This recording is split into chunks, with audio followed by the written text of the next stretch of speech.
ክብር ለእግዚአብሔር ይሁን። ዛሬ ደግሞ አዲስን መጽሐፍ የዳንኤልን መጽሐፍ ከኔ ጋር እናያለን። ክብር ለእግዚአብሔር ይሁን። ከዚህ በፊት እንግዲህ የነቢያቶችን ታሪክ እያየን ያለ ነው። ዛሬ የዳንኤልን መጽሐፍ ከኔ ጋር እንጀምራለን።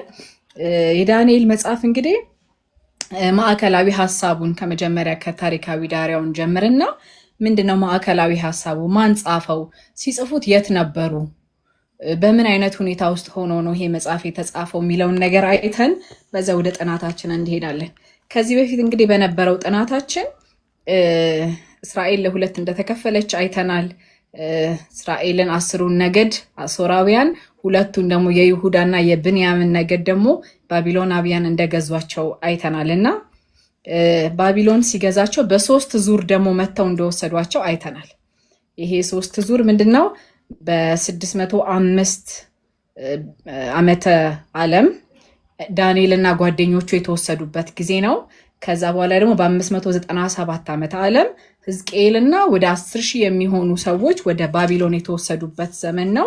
በ586 ዓመተ ምህረት ግን ኢየሩሳሌም ቶታሊ የፈረሰችበት ጊዜ ነውና በ3 ዙር ነው መተው ባቢሎናውያን የይሁዳ ሰዎችን ወደ ባቢሎን የወሰዱት። እነ ዳንኤል በመጀመሪያው ነው የሄዱት። በመጀመሪያው ምርኮ ነው ወደዛ ሄዱትና ይሄ መጽሐፍ ቅዱሳችን የዳንኤል መጽሐፍ የዳንኤል መጽሐፍ 12 ምዕራፍ አለው እንደምናውቀው። የመጀመሪያው ከምዕራፍ 1 እስከ ምዕራፍ 6 ድረስ ያለው ታሪካዊ መልኩን የሚያሳይ ነው። የመጽሐፉን ታሪካዊ ይዘቶች የሚያሳይ ነው። ከ7 እስከ 12 ያሉት ግን ትንቢታዊና በጣም ጠንከር ያሉ ነገሮችን ከራእይ መጽሐፍ ጋር አንድ ላይ ተደርጎ የሚነበቡ በጣም ገና ሄድ የሚፈጸሙ ነገሮችን ዳንኤል በራእይ አይቶ የተናገረበት ክፍል አለ ከምዕራፍ 7 እስከ 12 ድረስ እና ይሄ በስነ ጽሁፍ አይነቱ አቡ ቀለምሲስ ብለው የመጽሐፍ ቅዱስ አዋቂዎች እሱን እንደዛ ብለው ይጠሩታልና ይሄ መጽሐፍ እንግዲህ ታሪኩ የተፈጸመው በምርኮ ውስጥ እያሉ ነው። ተማርከው እያሉ ነው። እነ ዳንኤል በምርኮ ውስጥ ሆነው ይሄ መጽሐፍ የጻፈው ደግሞ ራሱ ዳንኤል ነው። ግን ማዕከላዊ ሐሳቡ ምንድነው? ይሄ 12 ምዕራፍ የዳንኤል 12 ምዕራፍ ስለምንድነው የሚያወራው? ማዕከላዊ ሐሳቡ ምንድነው? በቃ እንዲተላለፍላቸው የፈለጉት መልእክት ምንድነው የሚለውን ስናይ የመጀመሪያው ዋና አንኳር ሐሳቡ ምንድነው? ከእምነታችን የተነሳ በመከራ ውስጥ ስናልፍ በመከራ ውስጥ ሲያልፉ በአሕዛብ መሪዎች ተጨቁነው በአሕዛብ መሪዎች እየተንገላቱ ነገር ግን ታማኝ ሆነው በዛ ዓለም ውስጥ ግን ታማኝ ሆኖ መኖር እንዴት እንደሚቻል ያስተምራል። ቅሬታነትን ያስተምራል የዳንኤል መጽሐፍ። ቅሬታ ማለት ሬሚናንትስ የሚለው እንግሊዘኛው ሬሚናንትስ ማለት የቀረ ማለት ነው። ብዙ ጊዜ እንዲያውም ትሩፋን ይሻላል ይላሉ የመጽሐፍ ቅዱስ አዋቂዎች። ቃሉ ትሩፋን የሚለው ነው ሞር የሚገልጸው። ምክንያቱም ቅሬታ ሲባል ቅር ያለው ብቻ ይሆናል የሚል ክርክር አለ። ግን እኛ እስከተግባባንበት ድረስ ምን ቅሬታ ስላቸው አሁን ቅር ያላቸው ሳይሆኑ የቀሩ ሌሎቹ ሲወሰዱ የቀሩ ወይንም ደግሞ በባቢሎን ተወስደው ለእግዚአብሔር የቀሩ ለእግዚአብሔር የጨከኑ ቅሬታነትን በእነሱ ባልሆነ ዓለም ውስጥ እየኖሩ ግን ለእግዚአብሔር ቅሬታ ስለመሆን ይሄ መጽሐፍ በጣም በጣም በጣም ያስተምረናል ማለት ነው። ሁለተኛ ደግሞ በእምነት እንዴት ጸንተን እንኑር የሚል ሐሳብን በደንብ አድርጎ የሚያሳይ ነው የዳንኤል መጽሐፍ በደንብ አድርጎ። ስለዚህ በእምነታችሁ ጸንታችሁ ኑሩ የሚልን ደግሞ መንፈሳዊ ጥሪንም የሚያቀርብ ነው ይሄ መጽሐፍ ማለት ነው። ከዛ በተጨማሪ ደግሞ እግዚአብሔር ሉዓላዊ አምላክ እንደሆነና በሁሉ ነገስታት ላይ ስልጣን እንዳለው ሁሉን እንደሚገዛ በነገስታት ላይ ስልጣን እንዳለው የፈለገውን እንደሚሾም የፈለገውን እንደሚያወርድ እግዚአብሔር ሉዓላዊ አምላክ የወደደውን የሚያደርግ ሉዓላዊ አምላክ እንደሆነ ደግሞ በዚህ ክፍል ላይ እናያለን። በሱ ቁጥጥር ስር ነው ሁሉ ያለው። የሁሉ የበላይ እሱ ነው። የሁሉ ባለስልጣን እሱ ነው። በጣም ብዙ ነገስታት እየመጡ ይሄዳሉ፣ ግን ለዘላለም ጸንቶ የሚኖረው እግዚአብሔር ብቻ እንደሆነ በዚህ ክፍል ላይ እናያለን ማለት ነው። በዚህ ሁሉ ውስጥ ግን የእግዚአብሔርን ሉዓላዊነት ታምኖ ጸንቶ በእግዚአብሔር ስም መቆየትን በዚህ ክፍል ላይ እንማራለን በዳንኤል መጽሐፍ ላይ ማለት ነው። እግዚአብሔር በሉዓላዊነቱ ሊያደርግ ያለውን በመግለጥ ያለ ሀገራቸው ያሉ ሰዎችን ህዝቦችንም ጭምር በጽድቅ እንዲኖሩ ያለማምዳል ይሄ መጽሐፍ። ዳንኤል መጽሐፍን አንብበን ስንጨርስ አሁን በእኛ ዘመን ያለች ቤተክርስቲያን የምንኖረው እንደ ምጽአተኛ እንደመሆናችን፣ አገራችን እንዳለመድረሳችን፣ በሰው ዓለም እንደመኖራችን እንዴት ነው በጽድቅ መኖር ያለብን? እንዴት ነው ለእግዚአብሔር መጨከን ያለብን? እንዴት ነው ቅሬታ መሆን ያለብን?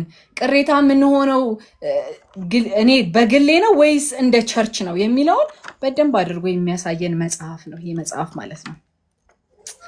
ስለዚህ በስደት ያሉ የእግዚአብሔር ህዝቦች በከባድ ሁኔታ ውስጥ ቢሆኑም ባይመቻቸውም ግን ለእግዚአብሔር መቆም ምን ማለት እንደሆነ በዚህ መጽሐፍ እንማራለን። እግዚአብሔር ከገዢዎች ከባለስልጣናት ይበልጣል። የእነሱም ገዢ ነው፣ የእነሱም ባለስልጣን ነው። ይህንን ሐሳብም እናያለንና እግዚአብሔር ሐሳብ በምንም በማንም የማይታጠፍና የማይቀለበስ መሆኑን በዚህ መጽሐፍ እናያለን። እግዚአብሔር ያለውን ያደርጋል እና ይሄንን በዚህ ክፍል እናያለን። እግዚአብሔር በህዝቡ ላይ የበላይ ነው። እግዚአብሔር ስለ ህዝቡ ከህዝቡ በላይ እሱ ያውቃል። ምን እንደሚያስፈልጋቸው ያውቃል። ዲሲፕሊን ማድረግ ያውቅበታል። ማረም ያውቅበታል። ስርዓት ማስያዝን ያውቅበታል። እና ይሄንን ከዚህ ክፍል ላይ እናያለን። እግዚአብሔር ለህዝቡ የበላይ ነው። ህዝቡን ያስተዳድራል። በጣም መልካም አባት ነው። የሚቀጣ የሚመልስ አምላክ እንደሆነ በዚህ ክፍል ላይ እናያለን። እግዚአብሔር ሉዓላዊ አምላክ ነው። እኛ እንደወደድን በዚህ ሂድ፣ በዚህ ግባ፣ ይሄን አድርግ፣ ይሄን አምጣ የምንለው ሳይሆን እሱ እንደወደደ የሚያደርግ ድንቅ ጌታ ነው እግዚአብሔር። እና ይሄንን ከዳንኤል መጽሐፍ ላይ እንማራለን። ከዛ ደግሞ በዚህ ከባድ ጊዜ ውስጥ ደግሞ እግዚአብሔር ይመጣል፣ ዘላለማዊ መንግስትን ይመሰርታል። ቀን ይመጣል፣ እንደዚህ ተማርከን አንቀርም፣ ይመጣል፣ ዘላለማዊ መንግስት ይመሰረታል እያለ ደግሞ ዳንኤል ለህዝቡ ደግሞ በንቃትና በመጠባበቅ ደግሞ የእግዚአብሔርን ቀን ደግሞ በናፍቆት እንዲጠብቁ ደግሞ ያስተምራቸዋል ማለት ነው። እንደ ወጣን አንቀርም፣ እንመለሳለን፣ ያቺ ቀን ትመጣለች እያለ ዳንኤል ህዝቡን በዚህ ያጽናና ነበረ እና በዓለም አቀፍ ፖለቲካ ጉዳዮች ላይ እንደ ዛሬዋ ደግሞ በእኛ ቀርባለችው ምርጫ መርጠን እንደመረጥነው ሁሉ እግዚአብሔር በሁሉ ላይ ባለስልጣን ነው፣ ሉዓላዊ ነው። የወደደውን ያደርጋል። እግዚአብሔር አለ የሚለውን ሐሳብ በደንብ እናይበታለን ማለት ነው። ማቴዎስ ወንጌልን እንግዲህ ዳንኤልን ማቴዎስ ወንጌል ምዕራፍ 24 ቁጥር 15 ላይ ጌታ ኢየሱስ ክርስቶስ ራሱ እንደጠቀሰው እናያለን እና ዳንኤል መጽሐፍን ኢየሱስ አንብቦታል። እሺ አንብቦታል እና ጠቅሶታል ደግሞ ምዕራፍ 24 ቁጥር 15 ላይ እንግዲህ በነብዩ ዳንኤል የተነገረው የጥፋት ርኩሰት በተቀደሰ ስፍራ ቆሞ ስታዩት አንባቢው ያስተውል ብሎ በዳንኤል 9:27 ላይ የተጻፈውን ቃል ጌታ ኢየሱስ ክርስቶስ ሲጠቅሰው እናያለንና እኛ ማንን ላናጠናው? ኢየሱስ አንብቦት ኢየሱስ አጥንቶት እኛ ማንን ላናነበው? እናነባዋለን፣ እናጠናዋለን። የዳንኤልን መጽሐፍ በጣም የምወደው ክፍል ነውና ስለ ቅሬታነት በደንብ ይናገራል ብያቸዋለሁና ቅሬታነት ምንድን ነው የሚለውን ሐሳብ በደንብ ያሳያል። ቅሬታነት ማለት ግን አንዴችን ተናግሬ ስለማልፍ ነው፣ ምክንያቱም ከዚህ አንጻር ስለሆነ የተዘጋጀሁት። ቅሬታነት ማለት ዓለሙ በሙሉ፣ ቤቱ በሙሉ፣ ቤተ መቅደስ በሙሉ፣ ቤተሰብ በፈረሰ ጊዜ፣ ቤተ መቅደስ በፈረሰ ጊዜ፣ አገር በፈረሰ ጊዜ፣ ማንም በማይኖርበት እኛን የሚመስል ሰው በሌለበት ጊዜ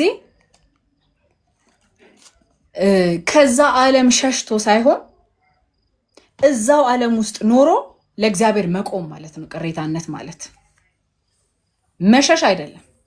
ሸሽቶ ሳይሆን እዛችሁ መሃሉ ላይ ቆሞ ለእግዚአብሔር መቆም ማለት ነው። ህዝብ ሲበላሽ አብሮ ተቀላቅሎ ያልተበላሸ ማለት ነው። የቀረ ሬሚነንስ ማለት ስሞል ግሩፕ ማለት ነው። ጥቂት ሰዎች ማለት ነው። ጥቂት ሰዎች ግን ደግሞ ለእግዚአብሔር የጨከኑ፣ ግን ደግሞ ያልተቀላቀሉ፣ ግን ደግሞ በጣም የሚገርመው በዓለም ውስጥ ያሉ ማለት ናቸው። እነዚህ ናቸው ቅሬታዎች ማለት። በንቃት እየተሳተፉ ግን ሳይነካኩ፣ ሳይቀላቀሉ፣ ሳይመሳሰሉ ማለት ነው። ስለዚህ ከነዚህ ቅሬታዎች ምን እንማራለን? ከነዚህ ትሩፋኖች ምን እንማራለን? አሁን በእኛ ዘመን ላለን ክርስቲያኖች፣ አሁን በዚህ ዘመን ላለች በ21ኛው ክፍለ ዘመን ላለች ቤተክርስቲያን የዳንኤል መጽሐፍ የሚያስተምረውን ቀጥለን እናያለንና እግዚአብሔር ኪዳኑን የሚያስቀጥለው በቅሬታዎች ነው። ቅሬታዎች አሉት እግዚአብሔር ባይዘው እኛ ማናያቸው በጣም ብዙ የተበላሹ ነገሮች አሉ ቤተክርስቲያን ውስጥ አሉ። ግን እግዚአብሔር ሰው አለው ሸሽጎ ያሳደጋቸው አንድ ቀን ደግሞ በክብር የሚገልጣቸው ቅሬታዎች አሉት። እግዚአብሔር በእነሱ ኪዳኑን ይቀጥላል። እግዚአብሔር ከዛ መካከል እንዲያደርገን ግን እኛ እንጸልያለን። በሚሰራ ቀን ገንዘቡ እንድንሆን እንጸልያለን እንጂ ተመሳስለን ቀርተን ሄደን ሳይሆን እግዚአብሔር በሚሰራ ቀን ኪዳኑን በሚቀጥል ቀን ከሚጠቀምባቸው ሰዎች መካከል አንዷ እንድሆን ይሄ የኔ ጸሎት ነው። ኢሳይያስ ምዕራፍ 1 ቁጥር 9 ላይ እንደዚህ ይላል፣ የሰራዊት ጌታ እግዚአብሔር ዘርን ባያስቀርልን ኖሮ እንደ ሰዶምና እንደ ጎመራ እንሆን ነበር። አይገርምም? ዘር ጥቂት ዘር፣ ያቺ ጥቂት ዘር ትበዛለች። ገበሬ ካረሰ በኋላ ትንሽዬን ዘር ለሚቀጥለው እንደሚያዘጋጅ ከዛ በኋላ በዛ ደግሞ ህይወት እንደሚሆን በዛ ብዙ ሰዎች እንደሚመገቡት ጥቂት ሰዎች፣ ጥቂት ትሩፋኖች። ይህንን እንማራለን ከዳንኤል መጽሐፍ እና የባቢሎን እስራኤላውያን በባቢሎን ተገዝተው የቆዩት 70 ዓመታትን ነውና ለምን 70 ዓመታትን ተገዙ? ለምን 60 አልሆነም? ለምን 90 አልሆነም? ለምን 100 አልሆነም? ዋይናት 50 70 ዓመታት ለምን ሆኑ የሚለውን እያየሁኝ ነበርና ጥያቄ ስለነበረ ነው ለኔ።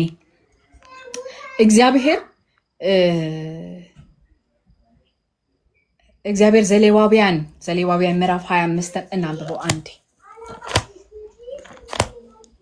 ዘሌዋውያን ምዕራፍ 25 ከ3 እስከ 4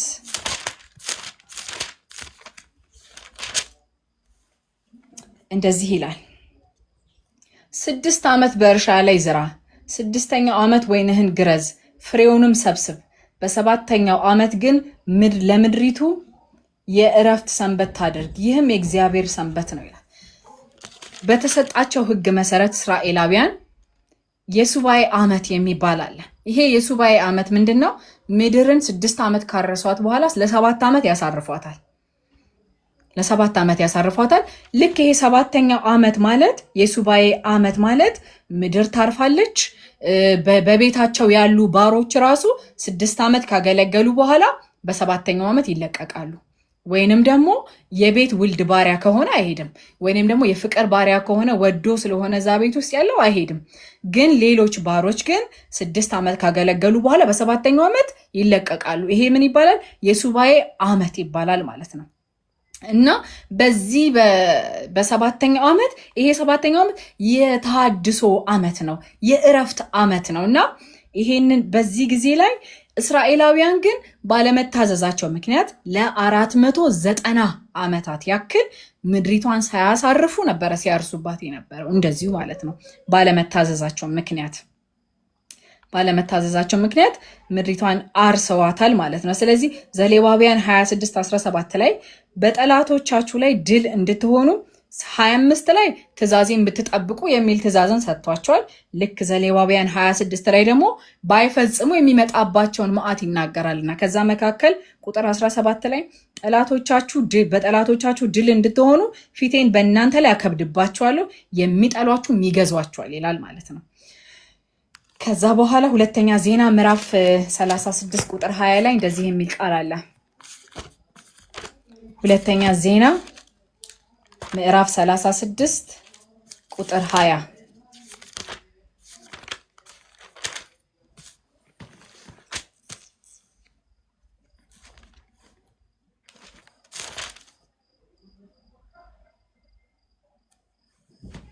እንደዚህ ይላል። ምድሪቱ የሰንበት ረፍትን አገኘች። በኤርምያስ አፍ የተነገረው የእግዚአብሔር ቃል ይፈጸም ዘንድ 70 ዓመት እስኪያበቃ ድረስ ባድማ ሆነች፣ በሆነችበት ዘመን ሁሉ አረፈች ይላል። ምድሪቷ እረፍቷን ኢንጆይ አደረገች ይላል። በነብዩ ኤርምያስ የተነገረው ምድሪቱ የሰንበት ረፍትን አገኘች። ለ490 ዓመታት ያክል ተነጥቃ የነበረውን እግዚአብሔር ትረፍ ብሎ ነበረ። ግን እነሱ እግዚአብሔርን ባለመታዘዝ ምክንያት ምድሪቷን ሲያርሷት ነበርና ምን ይላል? ምድሪቱ የሰንበት ረፍትን አገኘች። በኤርሚያስ የተነገረው የእግዚአብሔር ቃል ይፈጸም ዘንድ 70 ዓመት እስከሚያበቃ ድረስ ባድማ በነበረችበት ጊዜ ሁሉ አረፈች ይላል። እንግሊዝኛው ኢንጆይ ያደረገች ነው፣ ሬስት አደረገች በቃ። እና ባለመታዘዛቸው ምክንያት 6 ዓመት ያርሷታል፣ 1 ዓመት። ይሄንን ለ490 ዓመት አካባቢ እግዚአብሔር እንግዲህ አስልቶት መሬቷ የ70 ዓመት እረፍት ይገባታል።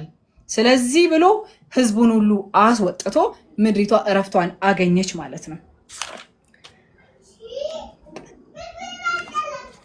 ለዚህ ነው 70 ዓመት የተገዙት ምድሪቷ ማረፍ ስላለባት እና የእግዚአብሔር ትእዛዝን ስላልፈጸሙ ነው ማለት ነው። ስለዚህ ወደ ምዕራፍ 1 እናልፋለን ማለት ነው።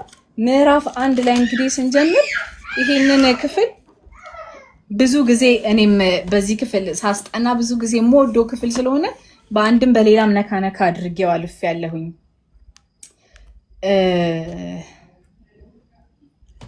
ኤርሚያስ ምዕራፍ 25 ከቁጥር 1 እስከ 11 ድረስ ያለውን እናያለን።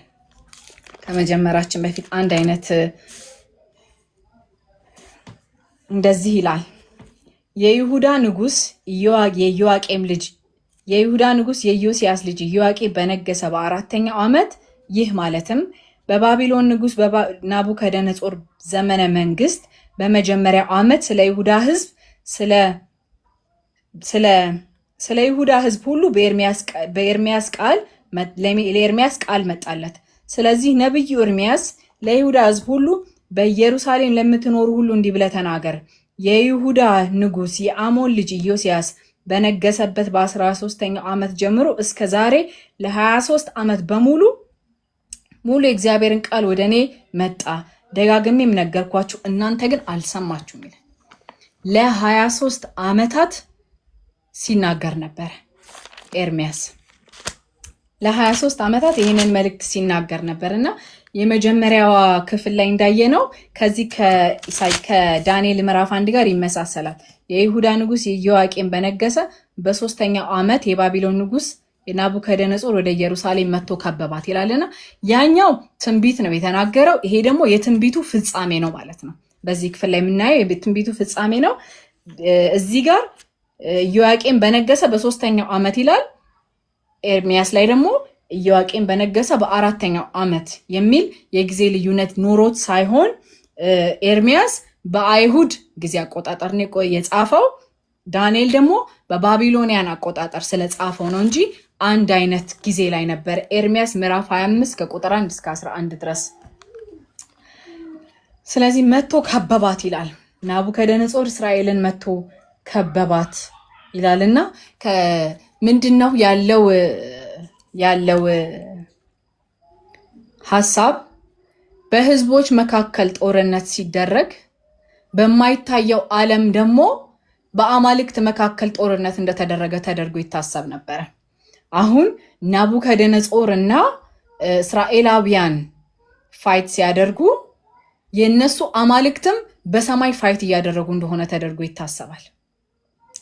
ጦርነት ላይ እንደሆኑ ይታሰባል። እና አሁን ህዝብ እስራኤላውያንም ይሁኑ ባቢሎናውያንም የሚያስቡት አምላኮቻቸው ፋይት እንደሚያደርጉላቸው ነው። ግን በዚህ ክፍል ላይ እግዚአብሔር ምን ይላል? በኢየሩሳሌም ጌታም ይልና የይሁዳን ንጉስ ኢዮአቄም በእግዚአብሔር ቤተ መቅደስ ካሉ ዕቃዎች ከጥቂቶቹ ጋር በእጁ አሳልፎ ሰጠው ይላል። ንጉሱንም ከዛ በኋላ ቤተ መቅደስ ካሉ ዕቃዎች ደግሞ ከጥቂቶቹን በእጁ አሳልፎ ሰጠው ይላል። ለንጉሱ ማለት ነው።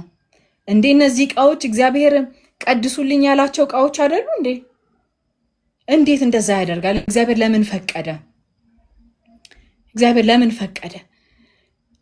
መጥቶ እዚህ ንጉሱ መጥቶ ኢየሩሳሌም ገብቶ ቤተ መቅደስ መጥቶ አርክሶት ቤተ መቅደሱን እግዚአብሔር በእጁ አሳልፎ ሰጠው። ስለዚህ አሁን ያለው አሰምሽን ምንድነው? የእስራኤል አምላክ ተሸነፈ። የእግዚአብሔር አምላክ ተሸነፈ፣ እኛ አሸነፍን ያለው ሐሳብ ማለት ነውና ለዩልኝ ያላቸው ዕቃዎች ወሰዳቸው።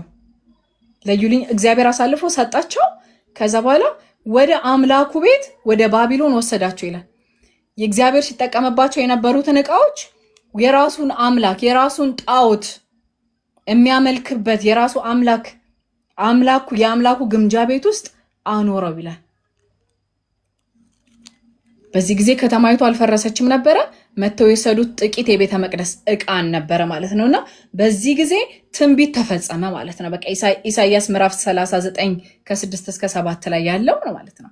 ከተማ ተከበበ፣ ኢየሩሳሌም ተከበበች፣ ንጉሳቸው ተማረከ። ንጉስ የላቸው ከተማ እግዚአብሔር አምላካቸው ተባረከ፣ ተሸነፈ። ከተማይቱ በቃ ቤተ መቅደስ ገባ የአህዛብ ንጉስ፣ ዕቃ ወሰደ፣ ንጉሳቸውን ማርኮ ሄደ። በጣም በጣም በጣም በቃ ውድቀት ቶታሊ ውድቀት ውስጥ ነበሩ የእስራኤል ህዝብ ማለት ነው።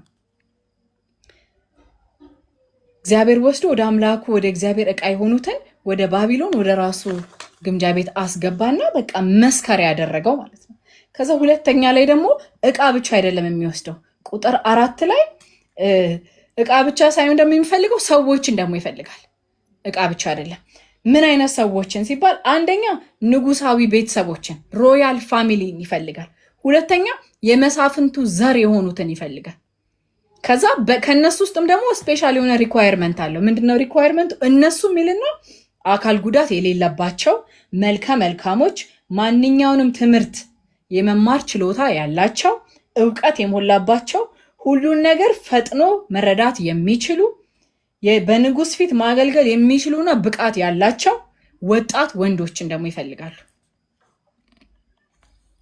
እንደዚህ አይነቶቹ ነው ዓለም የሚፈልገው። ተስፋ የሌላቸውን አይደለም። በእርግጥ ተስፋ የሌለው የለም፣ ግን እነዚህን አይነት ሰዎችን ግን ስፔሻሊ ያጠምዳቸዋል ዓለም። የባቢሎን መንግስት አሁን በዚህ ዘመን ምንድነው ኢምፕሊኬሽኑ? ምንድነው? በምንድነው የሚታወቀው ካለን ይሄንን ዓለም ነው ሪፕሬዘንት የሚያደርገው። የባቢሎን መንግስት ማለት ነው ዓለምን ነው ሪፕሬዘንት የሚያደርገውና የሚፈልጋቸው እንደዚህ አይነቱ ልጆችን ነው። አማራጭ የሌላቸው ጉልበታቸው የደከመ ትልቅ ሰዎችን፣ አሮጊቶችን፣ ሽማግሌዎችን አይደለም የሚፈልገው። ስፔሻል ስታተስ ያላቸውን ሰዎች ነው የሚፈልገው። ከዛ ላይ ቁጥር 6 ላይ ደግሞ እንደዚህ ይላል፣ ከነዚህም መካከል ይላል ብዙ ናቸው፣ በጣም ብዙ ናቸው በቁጥር በሮያል ፋሚሊ ውስጥ ያሉ የመሳፍንት ዘር የሆኑ ከነዚህ ውስጥ ደግሞ ነው ስፔሻሊ ደግሞ እነ ዳንኤል የተመረጡት ማለት ነው። የባቢሎንን ቋንቋና ስነ ጽሁፍ ሊያስተምሯቸው፣ ባቢሎናውያን ሊያደርጓቸው፣ ሊያጠምቋቸው ማለት ነው።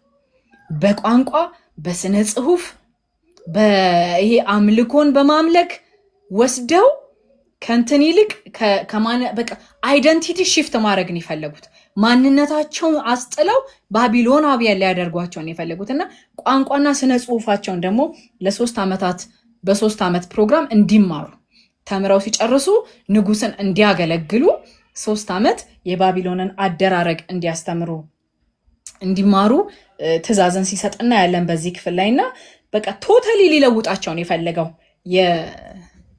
የባቢሎን ንጉስ ማለት ነው። ስለዚህ ወደ ባቢሎን ተወሰዱ። ባቢሎን ማለት ያሁኑ ኢራቅ ናት። ያሁኑ ኢራቅ ናት ባቢሎን የምትባለውና የሚበሉትን የሚጠጡትን ከንጉስ ማዕድ ድርጎ ወይንም አስቤዛ ይደረግላቸው ነበር። እነሱ የሚበሉት እነሱ የሚጠጡት ይሄ ተራው ህዝብ የሚበላና የሚጠጣው ነው። ከንጉስ ገበታ የንጉስ ማዕድ ነው የሚበሉት።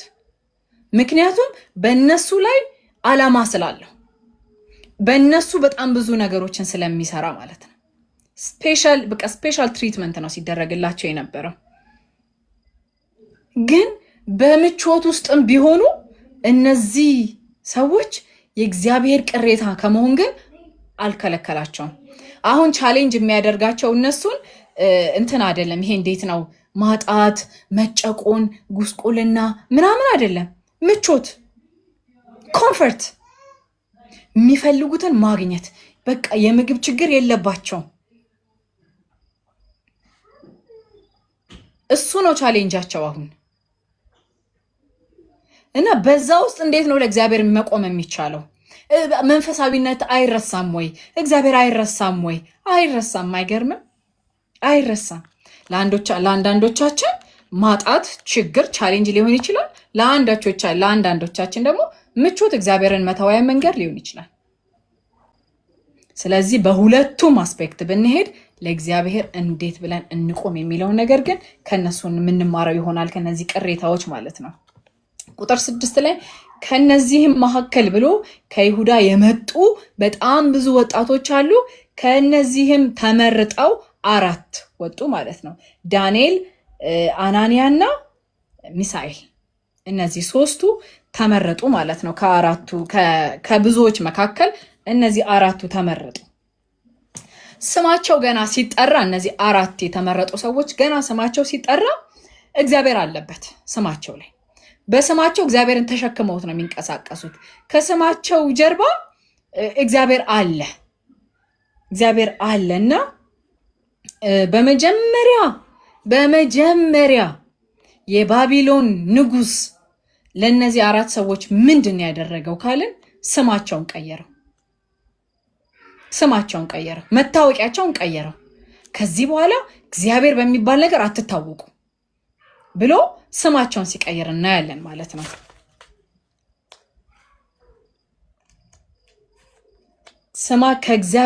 ከስማቸው ላይ እግዚአብሔርን አውጥተው የራሳቸውን አማልክት ስማቸው ላይ ሲከቱባቸው እናያለን።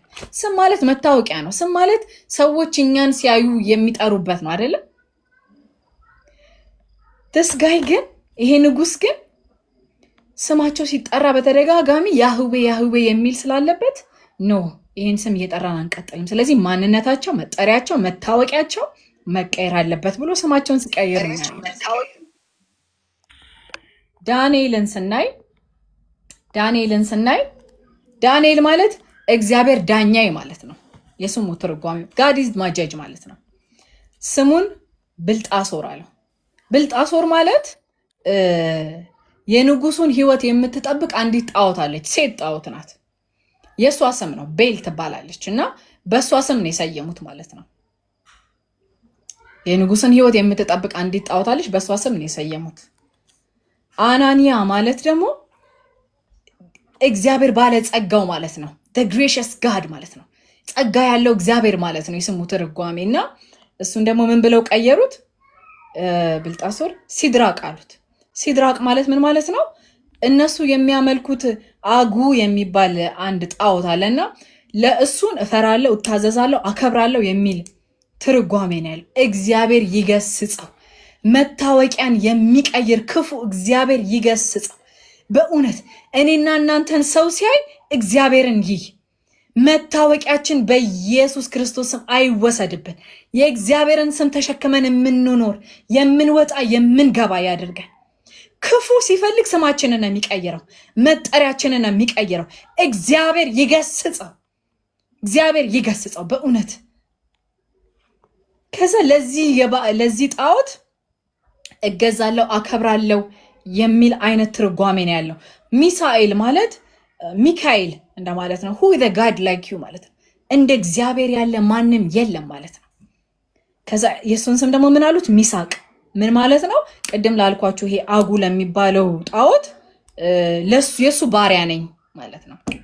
የጣዖቱ ባሪያ ነኝ የሚል ስም ነው የሰጡት። አዛሪያ ማለት እግዚአብሔር ረዳቴ ማለት ነው። ይሄም ደግሞ ለዚህ አምላክ እታዘዛለሁ፣ እገዛለሁኝ፣ ከዛ አገለግላለሁኝ የሚልን ሐሳብ ነው ያዘውና በየስማቸው ላይ የራሳቸውን አማልክት ስም ጨመሩባቸው፣ የእግዚአብሔርን ስም አውጥተው ማለት ነው። ግን ክብር ለእግዚአብሔር ይሁን። ከስማቸው ላይ እግዚአብሔርን ሊያወጡ ይችላሉ፣ ግን ከልባቸው ላይ ግን እግዚአብሔርን ማውጣት አይቻልም። ኖሞር አልቀጠለም። ብልጣሶር የተባለው ዳንኤል ይባላል እንጂ ዳንኤል ስሙ ተቀይሮ ብልጣሶር አልሆነ። ከስም ላይ ከመታወቂያችን ላይ እግዚአብሔርን ሊያወጡት ይችላሉ፣ ከልባችን ላይ ግን እግዚአብሔር ሊወጣ አይችልም። ዳንኤል የተባለው ብልጣሶር ይባላል እንጂ ብልጣሶር ሲባል አላየንም፣ አልተቀበሉትም ስሙን። አንዳንድ ጊዜ ሰይጣን የሚለጥፍብን መታወቂያ አለ። እሷ እኮ እንዲህ ናት፣ እሷ እኮ ተናዳጅ ናት፣ ንዴታም ናት፣ እሷ እኮ የምታረገውን አታውቅም። እግዚአብሔር ይገስጽህ፣ እግዚአብሔር ይገስጽህ። ስማችን ላይ ሌላ መታወቂያ ሊጨምርብን ኖ። እኔና እናንተ በእግዚአብሔር ነው የምንታወቀው። እግዚአብሔርን በማክበራችን እንታወቃለን። እግዚአብሔርን በመገዛታችን እንታወቃለን። ማንም የሚለጥፍብንን ስም አንጠቀምም፣ እኛ አንወስድም፣ አንቀበልም። በእውነት ዳንኤል የተባለው ብልጣሶር ይባላል እንጂ ዳንኤልነቱ ቀርቶ ብልጣሶር አልተባለም። ክብር ለእግዚአብሔር ይሁን። ስለዚህ በማይመስል ዘመን ለእግዚአብሔር መኖር ያዋጣ በማይመስል ዘመን ምቾት ላይ በነበሩ ጊዜ እግዚአብሔር ትንሽ ሲመቸን እኮ እኛ እግዚአብሔር እንረሳለን እኮ። ስለዚህ የእግዚአብሔርን ስም መጠበቅ በአጠቃላይ ያለችው የዩኒቨርሳል ቸርች ኃላፊነት ብቻ ሳይሆን የግለሰብ የእያንዳንዳችን የኔ የጋሽጌች የተስፋ የአስሩ የሀያት የእያንዳንዳችን ሪስፖንሲቢሊቲ ነው። የእግዚአብሔርን ስም መጠበቅ የግለሰብ ኃላፊነት ነው። ስለዚህ እግዚአብሔርን ስም እንድንጠብቅ እግዚአብሔር ይርዳን። ከዛ በኋላ ከምዕራፍ ከቁጥር 8 እስከ 16 ደግሞ ያለው ታሪክ ዳንኤልና ጓደኞቹ በዛ ጊዜ ምናልባት የ15 ዓመት ልጆች ሊሆኑ ይችላሉ ተብሎ ይታመናል። በዛ ጊዜ እንደነገርኳችሁ ምቾት ላይ ነው የነበሩት። በጣም ጥሩ ይንከባከቧቸው ነበረ። አምጥተው ጭቆና ውስጥ አልከተቷቸውም። አምጥተው በጣም ጥሩ እንክብካቤ ነበር ሲሰጧቸው የነበረው። ባቢሎንን እንዲወዷት፣ የእነሱን አማልክቶች እንዲያመልኩ፣ የባቢሎንን ባህል እንዲያውቁ፣ ቋንቋ እንዲያውቁ፣ ስነ ጽሑፉን እንዲያውቁ ያስተምሯቸው ነበር እና የማንነት ለውጥ እንዲያደርጉ ነው የፈለጉት። እነሱ እንደ ራሳቸው መናገር፣ እንደ ራሳቸው ማድረግ፣ የባቢሎንን ጣዖት እስከሚያመልኩ ድረስ እስከሚቀየሩ ድረስ ያስተምሯቸው ነበር። ወዳጆች ለዚህ ነው ሰው ትምህርቱን ይመስላል የምንለው። አያችሁ፣ ስትራቴጂው ይሄ ነው። ሰው ያስተምሯቸዋል። ምንድን ነው የሚያስተምራቸው? የባቢሎንን ባህል፣ ስነ ጽሑፍ፣ ቋንቋ፣ የአምልኮ ስርዓት ያስተምሯቸዋል። ስለዚህ በዛ ውስጥ ምን ኤክስፔክት ይደረጋል? ባቢሎናውያን መሆን ኤክስፔክት ይደረጋል።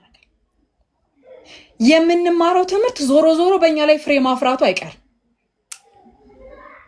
ሐዋርያት ሥራ ምዕራፍ 2 ቁጥር 41 ላይ የሐዋርያትን በህብረት መኖር ሲያነሳ ሉቃስ ምን ይላል? ሐዋርያትም በሐዋርያት ትምህርት፣ በጸሎት፣ እንጀራ በመቁረስ ይተጉ ነበር ይላል። በሐዋርያት ትምህርት ይተጉ ነበረ። ለምን ሲባል ያቺ በመጀመሪያው የነበረችው ቤተክርስቲያን በጣም ሰክሰስፉል የሆነች ቤተክርስቲያን ናት። በመካከላቸው ድሃ የለም፣ ድንቅና ተአምራት ይደረግ ነበረ፣ ጥላቸው ይፈውስ ነበረ የሐዋርያት። ለምን ሲባል በሐዋርያት ትምህርት፣ በጸሎትና እንጀራን በመቁረስ ይተጉ ነበር። የሐዋርያት ትምህርት ምንድን ነው ካልን የሐዋርያት ትምህርት ማለት የኢየሱስ ትምህርት ማለት ነው። ማቴዎስ ወንጌል ምዕራፍ 28 ላይ ያስተማረው ማለት ነው። እኔ ያስተማርኳችሁን እና ያዘዝኳችሁን እያስተማራችኋቸው በአብ በወልድ በመንፈስ ቅዱስም እያጠመቃችኋቸው ደቀ መዛሙርት ያደርጓቸው። ጌታ ኢየሱስ ክርስቶስ ምንድን ያስተማራቸው ነው? በቃሉ ምንድን ያስተማራቸው? በማድረግ በልምምዱ ደግሞ ምንድን ያስተማራቸው? ስለዚህ ትምህርታችን ይለውጠናል። ትምህርት አሁን የምንኖረው ኑሮ ያለንን ትምህርትና እምነታችንን ነው የሚመስለው። ይሄ በቃ አካሄድ ነው። አንድ ሰው መንፈሳዊ መሆን ካለበት ትክክለኛ እግዚአብሔርን ቃል መማር አለበት። ዓለማዊ መሆን ካለበትና ባቢሎናውያን መሆን ካለበት ደግሞ የባቢሎንን ስርዓት መማር አለበት። ስለዚህ የዚህ ንጉሥ የናቡከደነጾር አካሄድና አሰራር ምንድን ነው ካላችሁ በትምህርት ውስጥ እነ ዳንኤልን ባቢሎናውያን ማድረግ ነበረ። ግን ቅድም እንዳልኳችሁ ከስማቸው የእግዚአብሔር ነገር ቢወጣ ከልባቸው የእግዚአብሔር ነገር መውጣት ስላልቻለ የሚሰጧቸው እንክብካቤና ምቾት ስለ እግዚአብሔር ኮምፕሮማይዝ እንዲያደርጉ አላደረጋቸው። አላደረጋቸውም ማለት ነው። ቁጥር 8 ላይ እንደዚህ ይላል፣ ዳንኤል ግን በንጉስ ምግብና የወይን ጠጅ እንዳይረክስ ወሰነ ይላል። ማይ ጋድ እኔ እንዴት ተነካው መሰላችሁ ይሄን ሳጠና። ዳንኤልም በንጉስ ምግብና የወይን ጠጅ እንዳይረክስ ወሰነ። አይገርምም? ምን ችግር አለው ቢበላ? ምንም ችግር እኮ የለው። ሰው ታዲያ በራብ ይሞታል እንዴ? በቃ የሚሰጣቸው እኮ ነው እነሱ እንዲያምሩ እንዲወፍሩ በቃ በንጉስ ፊት ሞገስ እንዲኖራቸው ንጉሱ እንዲወዳቸው እንዲቀበላቸው እንዲያምሩ ተብሎ እኮ ነው መልካም ምግብ የሚሰጣቸው። ግን ያ መልካም ምግብ የተባለው ለጣዖት የታረደ ስለሆነ ይሄንን ብበላ እረክሳለሁኝ ብሎ አስቦ ወሰነ ይላል። ወሰነ፣ እንዳይረክስ ወሰነ ይላል እግዚአብሔር ቃል። አንዳንድ ጊዜ በእውቀት ደረጃ የምናውቃቸው ነገሮች አሉ፣ ጥሩ ያልሆኑ ነገሮች አሉ በእውቀት ደረጃ። ግን ኖ ብለን ግን መወሰን ግን እሱ ደግሞ ሌላ ታሪክ ነው፣ ሌላ ነው እሱ ደግሞ። የእግዚአብሔር ቃል ቲቶ ምዕራፍ 2 ቁጥር 11 ላይ ሲናገር ዓለማዊ ምኞትንና ኃጢአትን የሚያስክድ የእግዚአብሔር ጸጋ ይላል። ኖ የሚያስብል ማለት ነው። አልረክስም የሚያስብል የእግዚአብሔር ጸጋ አሁን በክርስቶስ ኢየሱስ ተገልጧል ይላል እግዚአብሔር ቃል። እናንተ አሁን እኛ በጸጋ ዘመን ኖረን የሚረዳ የእግዚአብሔር ጸጋ እያለልን ኖ ማለት እኮ ተቸግረናል። እንኳን ኖ ልንር ቀርቶ ጎምጅተን እኮ ልንሞት ነው።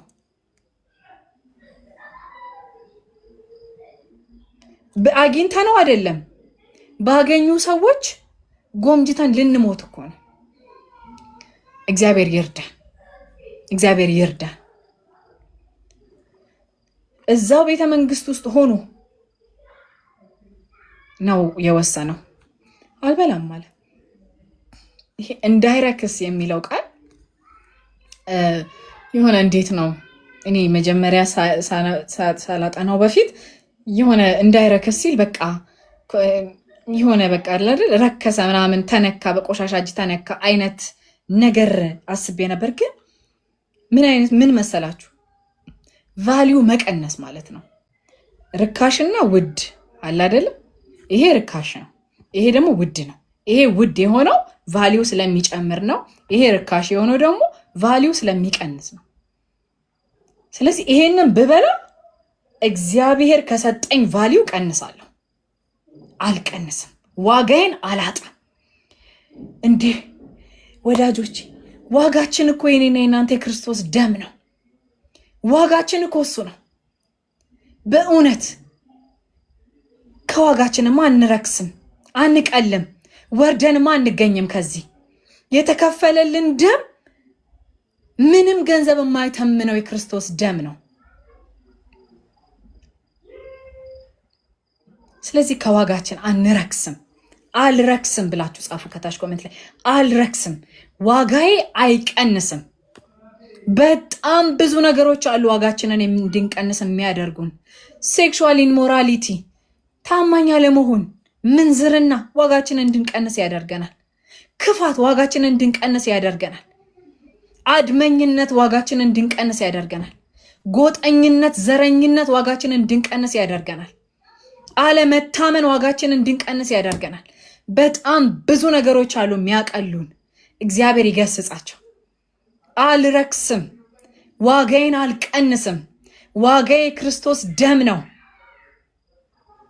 ከዋጋዬ አልቀንስም፣ ልጨምርም አልችልም። ጨምሬ ልገዛ አልችልም። አንዴ ተከፍሎልኛል። እሱም የክርስቶስ ደም ነው። ለአንዴና ለመጨረሻ ጊዜ ለእኔ የተከፈለልኝ። አልረክስም። ይሄንን ምግብ በልቼም አልረክስም ብሎ ወሰነ ይላል። በጣም ነው የገረመኝ ይሄ ክፍል። በዚህ በተበላሸና ጊዜ ላይ ቆሞ ዳንኤል አልረክስም አለ። በምቾት ውስጥ ቆሞ አልረክስም፣ ዋጋዬን አልቀንስም። ርካሽ ነው ይሄ ሲባል ቫሊዩ ይቀንሳል። ቫልዩ ይቀንሳል። በኋላ ላይ እናየዋለን። የወርቅና የነሐስ አንድ አይነት አይደለም ቫልዩ። የመግዛት አቅሙ አንድ አይነት አይደለም። እነ ዳንኤል ይሄንን ቅድስናቸውን ጠብቀው ቫልዩአቸውን ጠብቀው ስላረከሱ ብዙዎችን ገዝተዋል፣ ብዙዎችን ማርከዋል። ይሄው እኛንም እየነኩን ነው ከስንትና ስንት ዓመት በኋላ። ለምን ሲባል ስላረከሱ፣ ዋጋቸው ስላልቀነሰ ብዙ መግዛት ይችላሉ፣ ብዙ ማትረፍ ይችላሉ። ወዳጆች ብዙ ነገር ማትረፍ የምንችለው ብዙ ሰው መማረክ የምንችለው በህይወታችን በአደራረጋችን በመውጣት በመግባታችን ብዙ ነፍሳትን መማረክ የምንችለው ዋጋችን ካረከሰ ነው። እንዴት ነው የትም ስንንዘላዘል ያዩን ሰዎች በእኛ ህይወት ተማርከው ወደ ጌታ የሚመጡት? እንዴት ነው በገንዘብ ያጭበረበርናቸው ሰዎች እንዴት ብለው ነው ጌታን የሚያውቁት? እንዴት ነው የምንሰድባቸው የምናመናጭቃቸው ሰዎች እንዴት ነው ጌታን የሚያውቁት?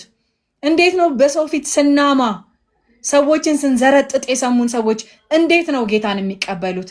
የመግዛት ዋጋችን ይቀንሳል፣ ቫልዩአችን ይቀንሳል። ስለዚህ ወዳጆች ከሚያረክሰን ነገር ራሳችንን እንጠብቅ። ለእኔና ለእናንተ ውሳኔ ስራ አይደለም። እግዚአብሔር ቃል ሲናገር ቅድም እንደነገርኳችሁ ዓለማዊ ምኞትና ኃጢአትን የሚያስክድ የእግዚአብሔር ጸጋ አሁን በክርስቶስ ኢየሱስ ለእኛ ተሰጥቶናል። በቃ ይሄ ጸጋ በጌታ በኢየሱስ ክርስቶስ ስም በእኛ ላይ ይምጣ። ጌታ ሆይ በኢየሱስ ክርስቶስ ስም እኔ ጸልያለሁ። እግዚአብሔር ሆይ ዋጋችንን የሚያስቀንሰንን ነገር ነው የምንልበትን ዓላማም አልዋሽም አልናገርም እንድንል የሚረዳ የእግዚአብሔር ጸጋ ዛሬ በኢየሱስ ክርስቶስም በእኛ መካከል እንዲለቀቀን ይጸልያለሁ። እግዚአብሔር ሆይ በኢየሱስ ክርስቶስም ይህ ትምህርት እንዲነካን በኢየሱስ ክርስቶስም እኔ ጸልያለሁ። ጌታ ሆይ ጸጋ ይለቀቅ። ኖ የሚያስብል ዓለማዊ ምኞትን ኖ የሚያስብል የእግዚአብሔር ጸጋ በእኛ መካከል ይለቀቅ። ከዋጋ ያልቀንስም።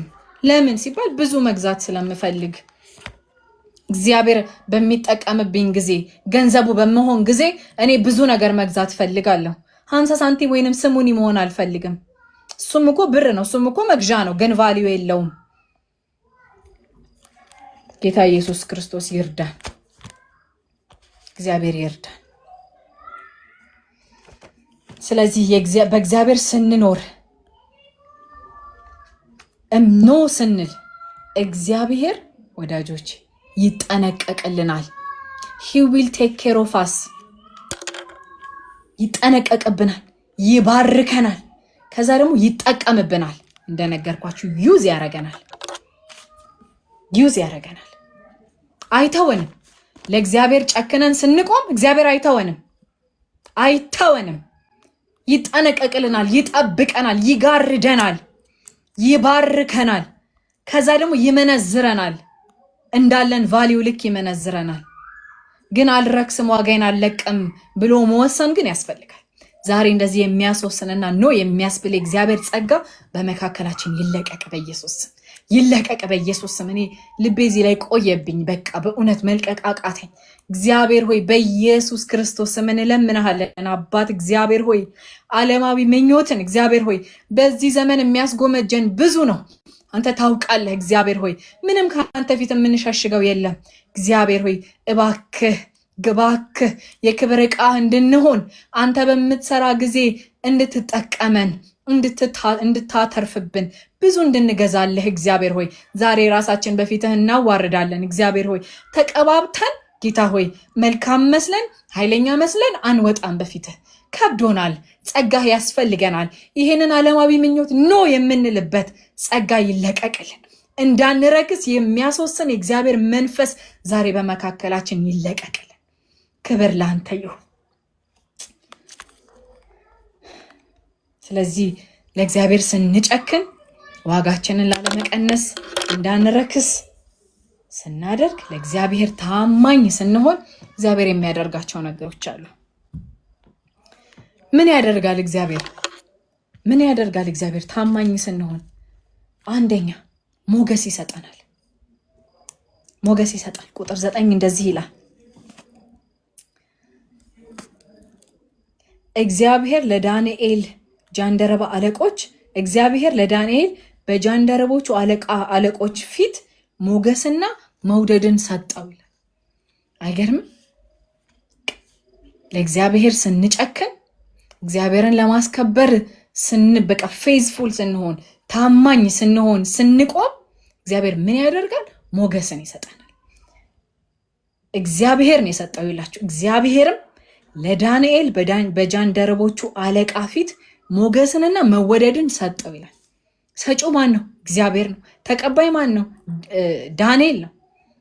በእነዚህ በጃንደረቦቹ ፊት እግዚአብሔር ሞገስና መወደድን ሰጠው። ሞገስና መወደድን ሰጠውና የገቡበት የ3 ዓመት ስልጠና ነው። የ3 ዓመት ፕሮግራም ነው። ቅድም እንደነገርኳችሁ በዚህ 3 ዓመት ውስጥ ከነ ዳንኤል የሚጠበቀው ባቢሎናውያን ሆኖ መውጣት ነው። አነጋገራቸው፣ ስርዓታቸው፣ አደራረጋቸው፣ አምልኳቸው በሙሉ ባቢሎናውያን ሆነው እንዲወጡ የ3 ዓመት ፕሮግራም ነው የተሰጣቸውና የገቡት ለ3 ዓመት ነው። የሚበሉትም እዛው ነው። ለጣዖት የተሰዋ ነው የሚበሉት። እሱ ነው አልበላም ያለው ዳንኤል። ይሄ የንጉስ መብል እኮ ስንቶች ደጅ የሚመኙት ነገር መሰላችሁ? ብዙዎች የሚመኙት ነገር እኮ ነው። ግን በነ ዳንኤል ፊት ሲመጣ ግን ካላቸው ከእግዚአብሔር ጋር ግን ሲያስተያዩት ካላቸው እምነት ጋር እና ካላቸው ከእግዚአብሔር ጋር ባላቸው ፌሎሺፕ ዘንድ ይሄንን ሲያስተያዩት ግን ለእነሱ የረከሰ ነው። በእውነት የረከሰ ነው።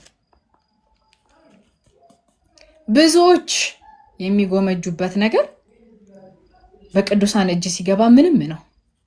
ለምን ቢባል ከነገሩ በላይ እግዚአብሔር ስላለን እኮ ነው። ከነገሩ በላይ አለን። ያ ነገር አለን። እግዚአብሔር አለን። ስለዚህ ሌሎች የሚደነቁበትን ያክል እኛ እንደነቅ፣ ሌሎች ንስት ፍርጥ የሚሉበትን ነገር እኛ እንልበትም። ለምን? በክርስቶስ ሙሉ ነን። እኛ በክርስቶስ ኢየሱስ ሙሉ ስለሆነን ማለት ነው።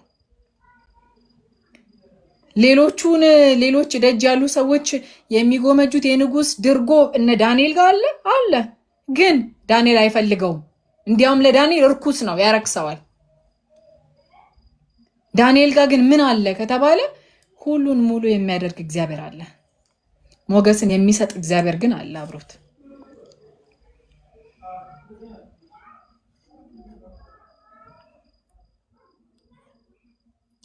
ስለዚህ ሞገስን ሰጠው። በዚህ ክፍል ላይ የምናየው እሱን ነው። ሞገስ ማለት ተሰሚነት ማለት ነው፣ ተቀባይነት ማለት ነው። በእነሱ በዓለም ሲስተም ሞገስ ማለት እንደ ይሄ እንትኑ እንዳለው ጃንደረባው እንዳለው ከስተህ መታየት በንጉስ ፊት ሞገስ ማግኘት አይደለም። መክሳት ሞገስ ማግኘት አይደለም። ወፍራም መሆን ደግሞ ሞገስ ማግኘት ማለት ነው። መዘነጥ ሞገስ ማግኘት አይደለም። ከዛ በኋላ ሱፋችንን ምናምን ስንለብስ ደግሞ ሞገስ አላት ምናምን በቃ ይሆናል አይደለም። ፊዚካል ነገር አይደለም ሞገስ ከእግዚአብሔር ዘንድ የሚመጣ ተቀባይነት ማለት ነው። በጣም የዘነጠ ሱፍ የለበሰ ሰው አንድ ሰው ኮንቪንስ ማድረግ ማይችል ሰው አለ። ከእግዚአብሔር ዘንድ ነው የሚመጣ።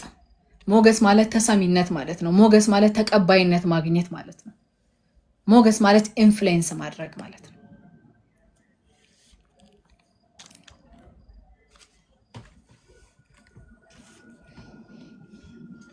ሰዎችን ኢንፍሉዌንስ ለማድረግ እኮ ሰዎች ላይ ተጽዕኖ ለመፍጠር መጀመሪያ እነዛ ሰዎች እኮ መፍቀድ አለባቸው አይደል? መፍቀድ አለባቸው እኮ። ካልሰሙ ኢንፍሉዌንስ አይደረጉም። መስማት ካልፈለጉ ደግሞ አይለወጡም። ስለዚህ ተሰሚነትን እግዚአብሔር ነው የሚሰጠን። በሰዎች ዘንድ ተቀባይነት ለማግኘት እኛ የምንናገረው ነገር ተናግረን ሊገባቸው ያስፈልጋል። ወይንም ደግሞ እንድንነግራቸው መጀመሪያ ልባቸውን መክፈት አለባቸው። ስለዚህ እግዚአብሔር ሞገስ እሱን ነው የሚያደርገው። ተሰሚነትን ይሰጣል፣ ተቀባይነትን ይሰጣል።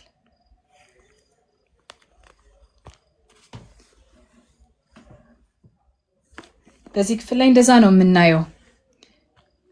ሞገስ ሰጠው ይላል። ሆኖም ይልን የጃንደረባው አለቃ መብሉና መጠጡን እባክህ አገልጋዮች 10 ቀን ያህል ፈትነን ለመብልም ከአትክልት ከመጠጥም ውሃ በስተቀር ምንም አይሰጠን። ከዚያም የእኛ መልክና የንጉስ መብልን የሚበሉ ወጣቶች መልክ አስተያይ፣ በአገልጋዮችህ ላይ የወደድከውን አድርግብን። እርሱም በዚህ ተስማማ። 10 ቀንም ሰጣቸው። 10 ቀን 10 days አትክልት ስጠን፣ ውሃ ስጠን፣ ወይን አንፈልግም። ከዛ በኋላ ለጣዖት የታረደን ስጋም አንፈልግም። 10 ቀን ግን ስጠን፣ አትክልት እየሰጠ ውሃ እየሰጠ 10 ቀን ስጠን። ከነሱ የበለጠኛ ባናምር፣ ከነሱ የበለጠኛ ፊዚካሊ ፊት ባንሆን መልሰህ ያንን ምግብ ትሰጠናለህ አሉት። እሺ ብሎ ተስማማ። ይሄ ነገር ግን ለጃንደረባው ችግር ውስጥ የሚጥለው ነው። ጃንደረባውን ችግር ውስጥ የሚጥለው መልስ ነው። ምክንያቱም ከስተው ቢገኙ እሱ ሪስክ ወስዶን የፈቀደላቸው ማለት ነው። ከዛ በኋላ ከ10 ቀን በኋላ ከቁጥር 15 እስከ 16 ከ10 ቀን በኋላ የንጉስን መብል ከበሉ ወጣቶች ይልቅ ጤናማና በሰውነታቸው የሚወፈሩ ሆነው ተገኙ ማለት ነው። ከዛ ቁጥር 16 ላይ በጣም የሚገርም ነገር አለ። ስለዚህ መጋቢው ምርጥ የሆነውን ምግባቸውን ሊጠጡና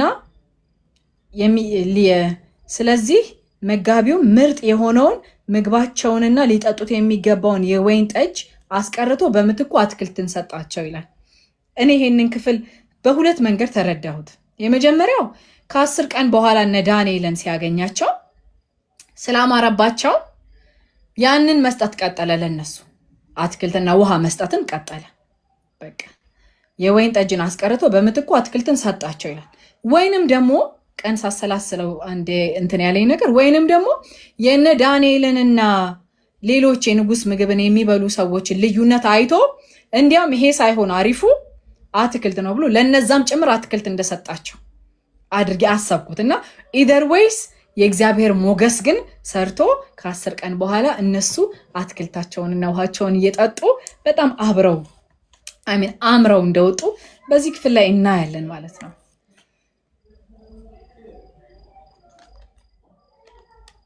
መሰማትን በሰዎች ዘንድ ተቀባይነትን ለማግኘት ሞገስ ያስፈልጋል። እርሱንም የምናገኘው እግዚአብሔርን ለማስከበር በምናደርገው ሂደት ውስጥ እንደሆነ ይህን እናያለን። ሁለተኛ እግዚአብሔር ጥበብንና እውቀትን ማስተዋልን ይሰጣል። እግዚአብሔር ይሰጣል። በምን ውስጥ ካላችሁ እግዚአብሔርን ታማኝ ሆነን እግዚአብሔርን ለማስከበር በጀመርነው ህይወት ውስጥ እግዚአብሔር ጥበብ እውቀትና ማስተዋልን ይሰጣል። ቁጥር 17 ላይ ለነዚህም ለአራት ወጣቶች ማንኛውም የስነ ጽሁፍ ትምህርትና እውቀትን ማስተዋል ሰጣቸው። እግዚአብሔርም ለነዚህ አራት ወጣቶች በማንኛውም የስነ ጽሁፍና ትምህርት እውቀትና ማስተዋልን ሰጣቸው። ዳንኤልም ማንኛውንም ራእይና ህልምም የመረዳት ችሎታ ነበር። እግዚአብሔር ይሰጣል። የሰጣቸው ስላነበቡ በጣም ስለተማሩ ሳይሆን እግዚአብሔር ሰጥቷቸው ነው። ስለዚህ ጥበብን እውቀትንና ማስተዋልን እግዚአብሔርን በማስከበር ህይወት ውስጥ ስንኖር እግዚአብሔር የሚሰጠን ነገር ነው ማለት ነው። በዓለም ላይ በጣም ብዙ የተማሩ ሰዎች አሉ። ግን ደግሞ ይሄ የእውቀት መንፈስ የሆነው መንፈስ ቅዱስ፣ ሁሉን አዋቂ የሆነው መንፈስ ቅዱስ ደግሞ በሰዎች በቅዱሳን ልብ ላይ ገብቶ በጣም ታሪክን የሚቀይር ምክር ሲመክሩ ደግሞ እናያለን። ምንም ፊደል ላይ ቆጥሩ ይችላሉ፣ ግን የእግዚአብሔር መንፈስ ግን ያበሰላቸውና ጥበብን እውቀትን ማስተዋልን የሰጣቸው ሰዎች ግን እኔ በህይወቴ ዊትነስ አድርጌያለሁኝ፣ አይቻለሁኝ። ከአንደበታቸው የሚወጣው የምክር ቃል ህይወቴን አይደለም ልቤን እንደዚህ ሲያገላብጠው ይታወቀኛል። ፊደል ቆጥረው አይደለም፣ ብዙ ዲግሪ ማስተርስ ፒኤችዲ ምናምን ተምረው አይደለም፣ ግን የእግዚአብሔር መንፈስ በውስጣችን ስላለ ሁሉን የሚያውቀው የእግዚአብሔር መንፈስ ስላለ ጥበብና እውቀትን ይሰጠናል፣ የምክር መንፈስ ይሰጠናል ማለት ነውና ይሄንንም በዛ ውስጥ እንደምናገኘው እናያለን ማለት ነው። አንደኛ ቆሮንቶስ ምዕራፍ 1 ቁጥር 31 እስከ 32 ያለውን እናያለን ማለት ነው በዚህ ክፍል ላይና ሶስተኛ ላይ ደግሞ እግዚአብሔር ምን ይሰጣል? አገልግሎትን ይሰጣል።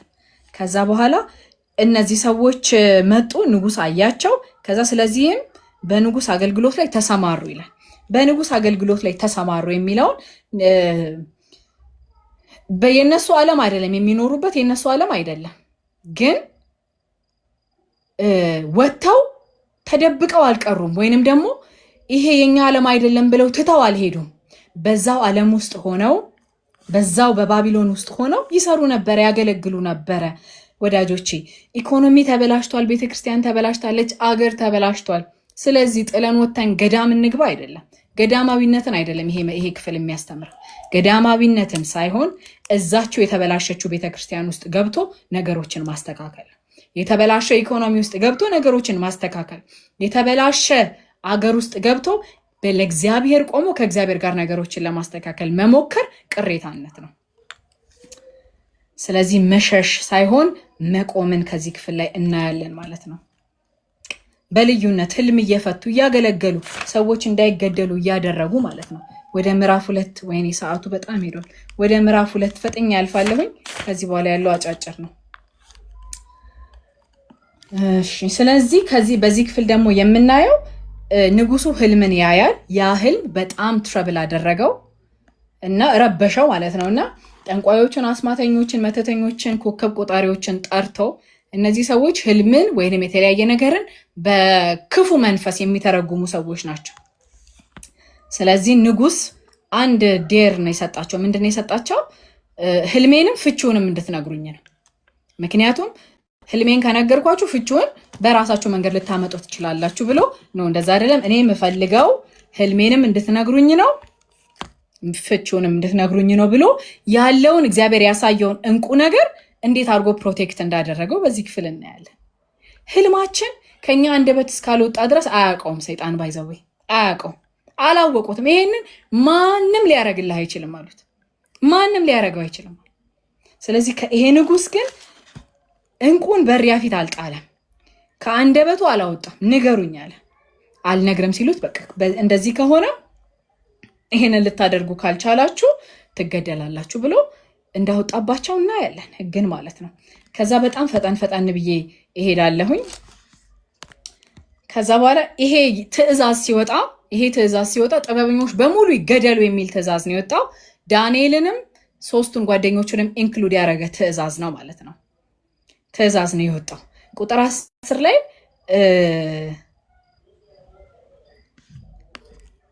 ቁጥር 10 ላይ ማንም ይሄንን ጥያቄ ሊመልስልህ የሚችል ማንም ሰው የለም ሲሉት እናያለን።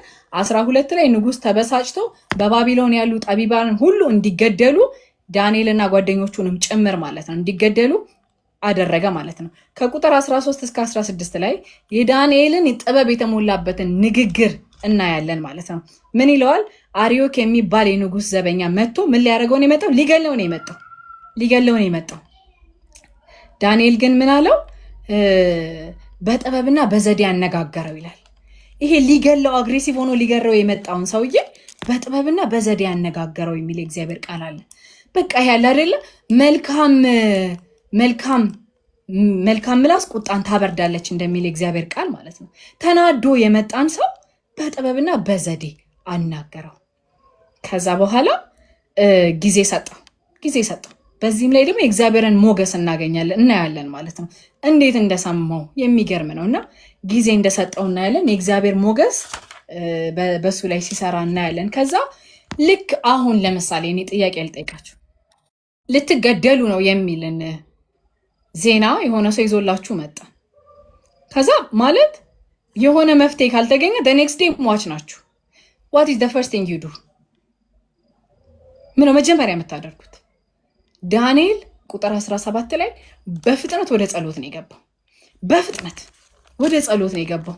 ከዛ በኋላ ለእርሱና ለጓደኞቹ የተፈጠረውን ነገር ነገራቸው። ከዛ ጸሎት ያዙ። በጣም ነው የገረመኝ ይሄ ጸሎት። ምን አለ?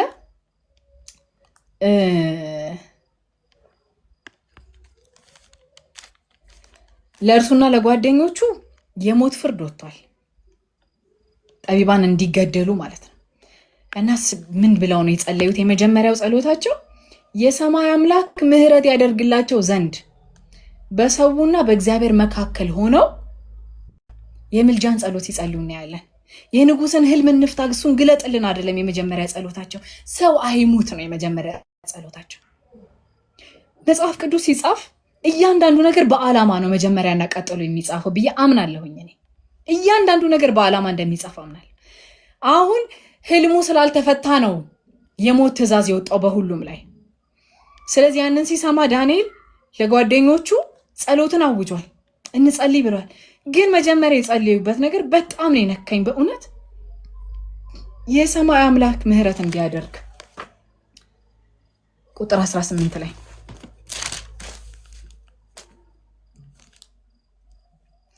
እርሱና ጓደኞቹ ከቀሩት የባቢሎን ጠቢባን ጋር እንዳይገደሉ እነርሱ ጓደኞቹ እንዳይጎደሉ የሰማይ አምላክ ምህረት ያደርግላቸውና ሚስጥሩን ይገልጥላቸው ዘንድ የሰማይ አምላክ ምህረት ያደርግላቸው፣ አይሙቱ፣ አይገደሉ፣ ከዛ ግን ደግሞ ሚስጥርን ደግሞ ይገልጥላቸው ዘንድ ብሎ የጸሎቱን ቅደም ተከተል በዚህ ክፍል ሲያስቀምጠው እናያለን።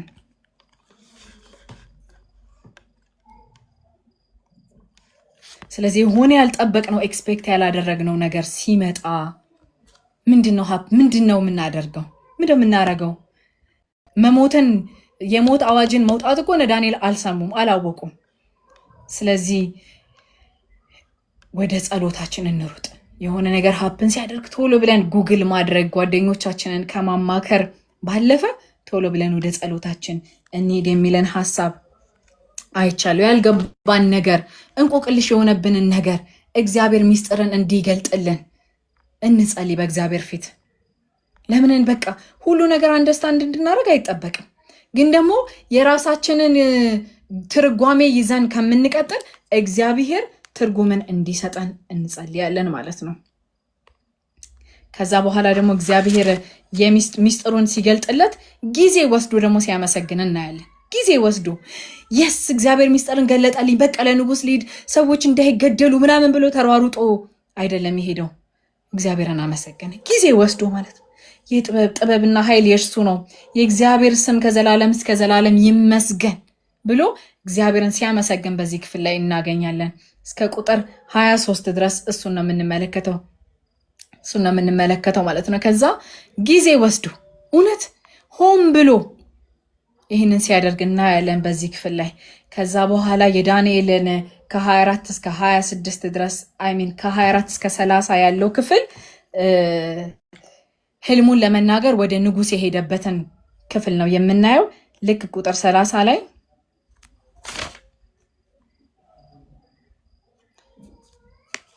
ቁጥር 31 ላይ ህልሙን ሲፈታለት እናያለን ማለት ነው። እና ህልም እንግዲህ እግዚአብሔር አንድ የሚናገርበት መንገድ ነው።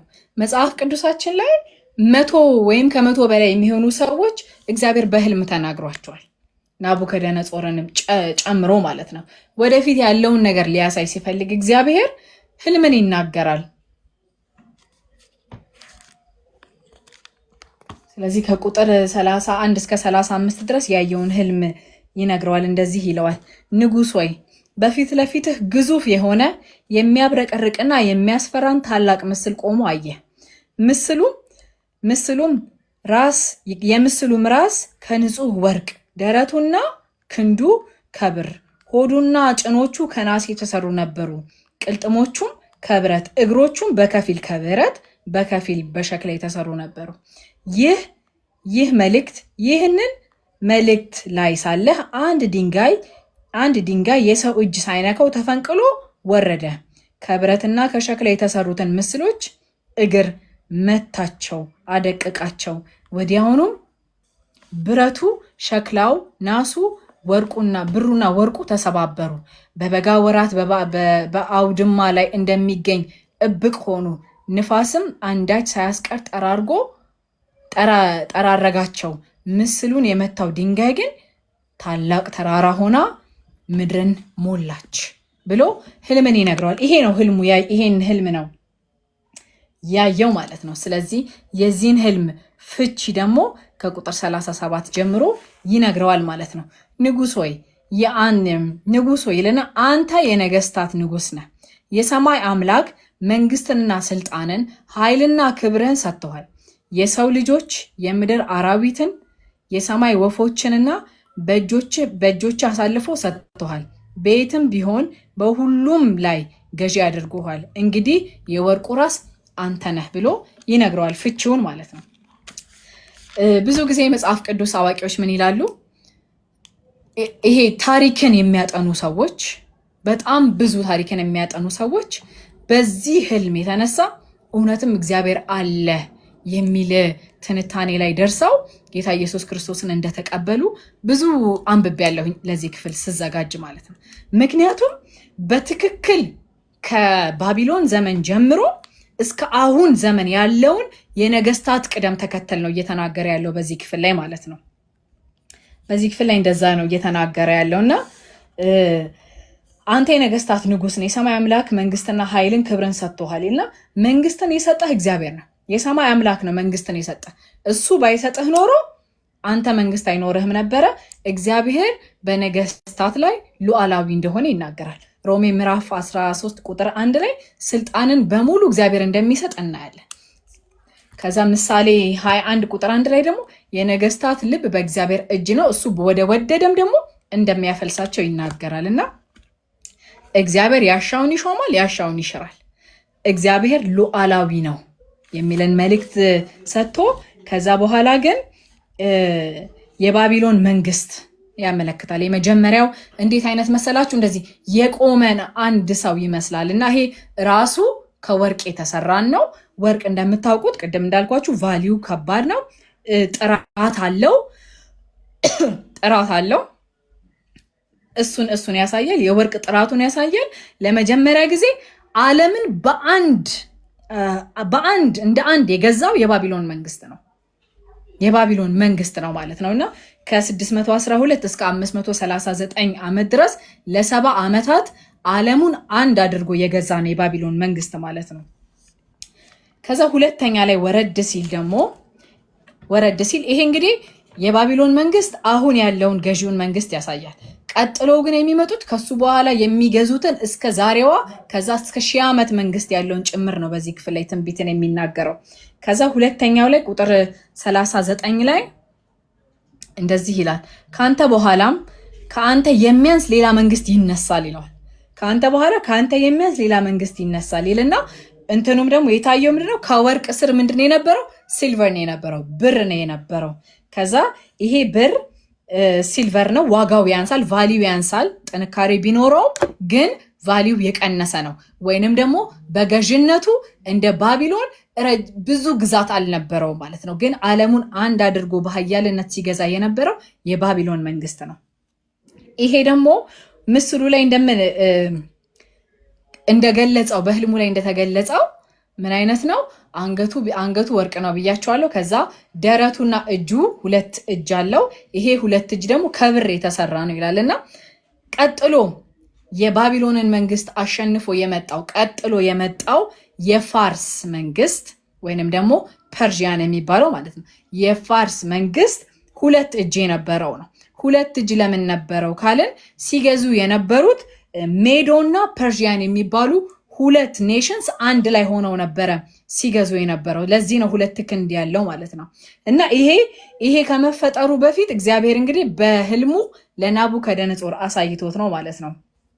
ሜዶና ፐርዥያን የሚባሉ 2 ኔሽንስ አንድ ላይ ነበረ እስራኤልን ሲገዛ። ይሄ 2ቱ ናቸው የባቢሎን መንግስትንም ያፈረሱት ማለት ነው። ይሄ ነህሚያን፣ ዘሩባቤልን፣ እዝራን ኢየሩሳሌምን እንዲሰሩ መልሶ የላካቸው ማለት ነው። ነህሚያ ምዕራፍ 1 ላይ ያለው ንጉስ ማለት ይሄ ንጉስ ነው። ኢሳያስ ምዕራፍ 44 ቁጥር 28 ላይ ላንብበው እሱን። ኢሳያስ ምዕራፍ 44 ቁጥር 28 ላይ ሁሌም ሳነበው የሚገርመኝ ስለሆነ ነው። ቁጥር 28 እንደዚህ ይላል፣ ቂሮስን ይላል። ቂሮስ ማለት የፋርስ ንጉስ ነው። ቂሮስን እርሱ እረኛዬ ነው፣ ፈቃዴንም ሁሉ ይፈጽማል፣ ኢየሩሳሌምን እንደገና ትሰራ፣ ቤተ መቅደሱ መሰረቱን ይጣል እላለሁ ይላል እግዚአብሔር። ቂሮስ ማለት በዚህ በኢሳያስ መጽሐፍ ላይ ሲጻፍ ማለት ቂሮስ ከመወለዱ ከ150 ዓመት በፊት በስሙ የተጠራ ንጉስ ነው። የፋርስ ንጉስ ነው። እነ ነህሚያን፣ እነ እዝራን፣ እነ ዘሩባቤልን መልሰው ሄደው እስራኤልን ኢየሩሳሌምን እንዲገነቡ የፈቀደላቸው ንጉስ ነው ይሄ ንጉስ ማለት እና ከ150 ዓመት በፊት እግዚአብሔር በኢሳያስ አፍ ተናግሮ ነበረ እንደዚህ እንደሚያደርግ። ሂዱና ስሩ ይላል አስብለዋለሁ ብሎ እግዚአብሔር ሲናገር እናያለንና እነ ዘሩባቤልን እነ ነህሚያን መልሶ የላከ ንጉስ ነውና ልክ የፋርስ መንግስት ባቢሎኖች ዲፌት ተደርገው ቀጥሎ የመጣው የፋርስ መንግስት ነው። 2 ክንድ አለው። 2ቱ ክንድ ደግሞ የሚያሳዩት 2 ነገስታት በአንድ ላይ ሆነው ነው የባቢሎንን መንግስት የጣሉት። ከዛ በኋላ ግን ይሄ የፐርዥያን የሚባለው አሁን ደግሞ የሚባለው ማለት ነው። ይሄ ኃያል ስለነበረ አንዱን ትቶ ሲገዛ እንደነበረ በዚህ ክፍል ላይ እናያለን። ከዛ በኋላ በናስ የተሰራን ደግሞ እናያለን። በናስ የተሰራን ይነግሳል ይላል። ከዛ ሶስተኛ መንግስት ቀጥሎም በናስ የተመሰለው ሶስተኛ መንግስት ይነግሳል፣ መላው ምድርን ይገዛል ይላል። ይሄኛው ደግሞ መላው ምድርን ይገዛል ይላል። ይሄኛው ደግሞ ምንድነው የሚያሳየው ካልን በ331 ጀምሮ እስከ 168 ቢፎር ክራይስት ኢየሱስ ክርስቶስ ከመወለዱ በፊት ማለት ነው ይገዛ የነበረ የግሪክ ኤምፓየርን ይናገራል። ታሪክ ነው እንግዲህ የምነግራችሁ፣ ሂስትሪ ክላስ ነው። የግሪክ ኤምፓየርን ይናገራል። የስ አሌክሳንደር ደግሬት ማለት ነው። አሌክሳንደር ደግሬት የሚባል መሪ ነበራቸው። ይሄ አሌክሳንደር ደግሬት ነበረ የፋርስን መንግስት ገልብጦ እንደገና አሁን ዓለምን ሁሉ የሚገዛው የግሪክ ኤምፓየር ነበር እና በሙሉ በህልሙ አይቶታል። ተፈጽሟል እኮ ከረጅም ጊዜ በኋላ ተፈጽሟል። ግን ያንን ሁሉ እግዚአብሔር ለናቡከደነጾር በህልሙ ያሳየው ነው እና ይሄ አሌክሳንደር ደግሬት ማለት ይሄ ህልም ያየው ናቡከደነጾር ህልም ያየው ከ200 ዓመት በኋላ ነው። አሌክሳንደር ደግሬት የግሪክ ኤምፓየር ዓለምን ሲገዛ የነበረው ማለት ነው እና ይሄም ግን እንደዚሁ እዚሁ ዳንኤል 8 ላይም ይሄም ክፍል ላይ ስሙ ሳይጠራ አሌክሳንደር ደግሬት አልተባለም፣ ግን በሶስተኛ ላይ ምዕራፍ 8 ላይ ታጠኑታላችሁ። ምዕራፍ 8 ላይ ዳንኤል 8 ላይ በሶስተኛ ላይ የተነሳው መንግስት ለራሱ ተተኪን ሳያፈራ እንደሞተ ይናገራል። ከ200 ዓመት በኋላ ለራሱ ተተኪ ሳያፈራ በሶስተኛ ደረጃ መጥቶ ማለት ነው ባቢሎን፣ ፋርስ እና ግሪክ ገዝቶ በሶስተኛ ደረጃ ለራሱ ተተኪን ሳያፈራ የሞተ ንጉስ ማን ነው? አሌክሳንደር ደግሬት ነው። ስለዚህ ስሙ ሳይጠቀስ ዳንኤል ምዕራፍ 8 ላይ ከ200 ዓመት በፊት ምን ሀፕን እንደሚያደርግ በትንቢት ተነግሯል በዚህ ክፍል ላይ ማለት ነው። ትንቢቱም እንደዚሁም ደግሞ በአራት ይከፈላል። እዚሁ ዳንኤል 8 ላይ ማለት ነው በአራት ይከፈላል ብሎ ስለ ግሪክ ኤምፓየር ይናገራል። መንግስቱም ለአራት ይከፋፈላል ይላል። ትክክል ነው። የአሌክሳንደር ደግሬትም ግሪክ ኤምፓየር በአራት ተከፋፍሎ ነው ያለቁት ማለት ነው በውጊያ። ስለዚህ እግዚአብሔርን ሉዓላዊነት እግዚአብሔር ኢንኮንትሮል እንደሆነ በዚህ ክፍል ላይ እናያለን እና እኔ በጣም የሚገርመኝ ከሁሉ በላይ በጣም የሚገርመኝ እነዚህ ሶስት ነገስታት አሉ። ልክ የአዲስ ኪዳን ሊጀምር ሲል እና ብሉይ ኪዳን ሊያልቅ ሲል ነው 400 ዓመት የዝምታ ጊዜ ነበር አይደለም? በዛ ጊዜም ጭምር ግሪክ ኤምፓየር ነበረ ሲገዛ የነበረ። 400 ዓመት የጸጥታ ጊዜ ነበረ። ዝም የእግዚአብሔር ቃል ወደ ህዝቡ አልመጣም። ጸጥ ብሎ ነበር። ግን እግዚአብሔር ይሰራ ነበር። በምን ይሰራ ነበር ካላችሁኝ፣ በነገስታቱ ይሰራ ነበር። አሌክሳንደር ደግሬት ምን አይነት አባባል አለው? ዋን ላንጉጅ ዋን ኔሽን፣ አንድ ቋንቋ አንድ ዓለም የሚለው ሀሳብ አለው እና ምን ያደረጉ ነበረ? ግሪክ ቋንቋን በሁሉ ዓለም አንድ ቋንቋ እንዲናገር ማለት ነው። ግሪክን ቋንቋ እንዲናገር ህዝቡን ያስተምር ነበረ። ሄለናይዝ ያደርግ ነበረ። በቃ ግሪካዊነትን ያስተምራቸው ነበር እና ልክ ጌታ ኢየሱስ ክርስቶስ ደግሞ ሲመጣ የሮም መንግስት ነበር እና ግን የሮም መንግስት ቢገዛም አንድ ቋንቋ በጣም ብዙ ሰው የሚናገረው ያ አንድ ቋንቋ የግሪክ ቋንቋ ነው እና ይሄ ለምን ጠቀመ ካላችሁኝ፣ ለወንጌል ጠቀመ። ወንጌል ዓለም ሁሉ እንዲሰማ ጠቀመና እግዚአብሔር ዝም ባለ ጊዜ ውስጥም ይሰራ እንደነበረ በዚህ ክፍል ላይ ማየት እንችላለን እና እግዚአብሔር ጸጥ ሲል እየሰራ ነው እና ወንጌል እንዲሰፋ ቀጥሎ ደግሞ የመጣውን እናያለን ማለት ነው እና በአራተኛ ደረጃ ደግሞ የመጣው ሁሉን ነገር እንደሚቀጠቅጥ እንደሚሰብር ብረት ብርቱ የሆነ አራተኛ መንግስት ይነግሳል ይላል። ይሄ አራተኛ መንግስት የሮማን ኤምፓየር እንደሆነ እናያለን ከ168 እስከ 476 ጊዜ ማለት ነው። ይሄ ማለት አዲስ ኪዳን ኢየሱስ ክርስቶስ ሲወለድ የሐዋርያት ስራ በሙሉ አዲስ ኪዳን የተጻፈው በዚህ ዘመን ነው፣ በሮማውያን ጊዜ ነበረ ማለት ነው። ከዛ በኋላ እንደዚሁ የሮም መንግስት ለሁለት እንደተከፈለ እናያለን። ሰዓት እየሄደብኝ ነው። ይሄም እንደዚሁ እግሮቹን እናያለን። ሁለት እግር የናስ እግር እንዳለው እናያለን። እና እነዚህ ሁለት እግሮች ምንድነው ሲባል የሮም መንግስት ለሁለት ተከፍሎ ነበረ እና የመጀመሪያው ዌስተርን ሮም እና ኢስተርን ሮም የሚባል ማለት ነው። ይሄ ዌስተርኑ ሆሊ ሮም ይባላል። ይሄኛው ደግሞ ቤዛንቲን ሮም ይባላል። እና እነዚህ ሁለት እግሮች ሪፕሬዘንት የሚያደርጉት በአራተኛ ደረጃ ይገዛ የነበረው የሮም መንግስትም እንደዚሁ ለሁለት ተከፍሎ ስለነበረ ነው ማለት ነው።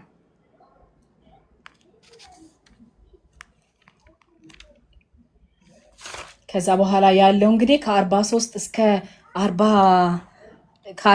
43 ያለው እግሮቹና ጣቶቹ በከፊል ብረትና በከፊል ሸክላ ሆነው እንዳየሁኝ ሁሉ የተከፋፈለ መንግስት ይሆናሉ። ነገር ግን ብረትና ሸክላ ተደባልቀው እንዳየህ በከፊል የብረት ጥንካሬ ይኖረዋል። የእግሮቹን ጣቶች በከፊል ብረት በከፊሉ ሸክላ እንደሆኑ ሁሉ ይህ መንግስት በከፊሉ ብርቱ በከፊሉ ደግሞ ደካማ ይሆናል የሚልን ክፍል አለና ብረትና ሸክላ ተደባልቀው እንዳየ ሁሉ ህዝቡም ድብልቅ ይሆናል። ብረትና ሸክላ እንደማይዋሃድ ሁሉ ህዝቡም በአንድነት አይኖሩም ብሎ ይሄን ነው እንግዲህ መጽሐፍ ቅዱስ ስናጠና የተለያዩ ኮሜንታሪዎች ስናይ ይሄ ነው ያልተፈጸመው ወይንም ደግሞ እኛ ራሳችን ይፈጸማል ብለን ወደፊት የምናየው ይሄንን ነው ማለት ነው። ምንድነው ኢምፕላይ የሚያደርገው ምንድነው ካለን ወደ ራእይ መጽሐፍ ነው የሚወስደን። የሚነሱ 10 ኔሽኖች አሉ እና እነዚህ ራእይ መጽሐፍ ምዕራፍ 17 ቁጥር ከ13 ጀምሮ ያለው እናያለን። ይሄ ነው ሀፕን ያላደረገው ወይንም እኛም አሁን ላይ ድረስ የምንጠብቀው ይሄን ነው። 10 የሚነሱ ኔሽኖች አሉና ምዕራፍ 17 ቁጥር 13 ላይ ማለት ነው።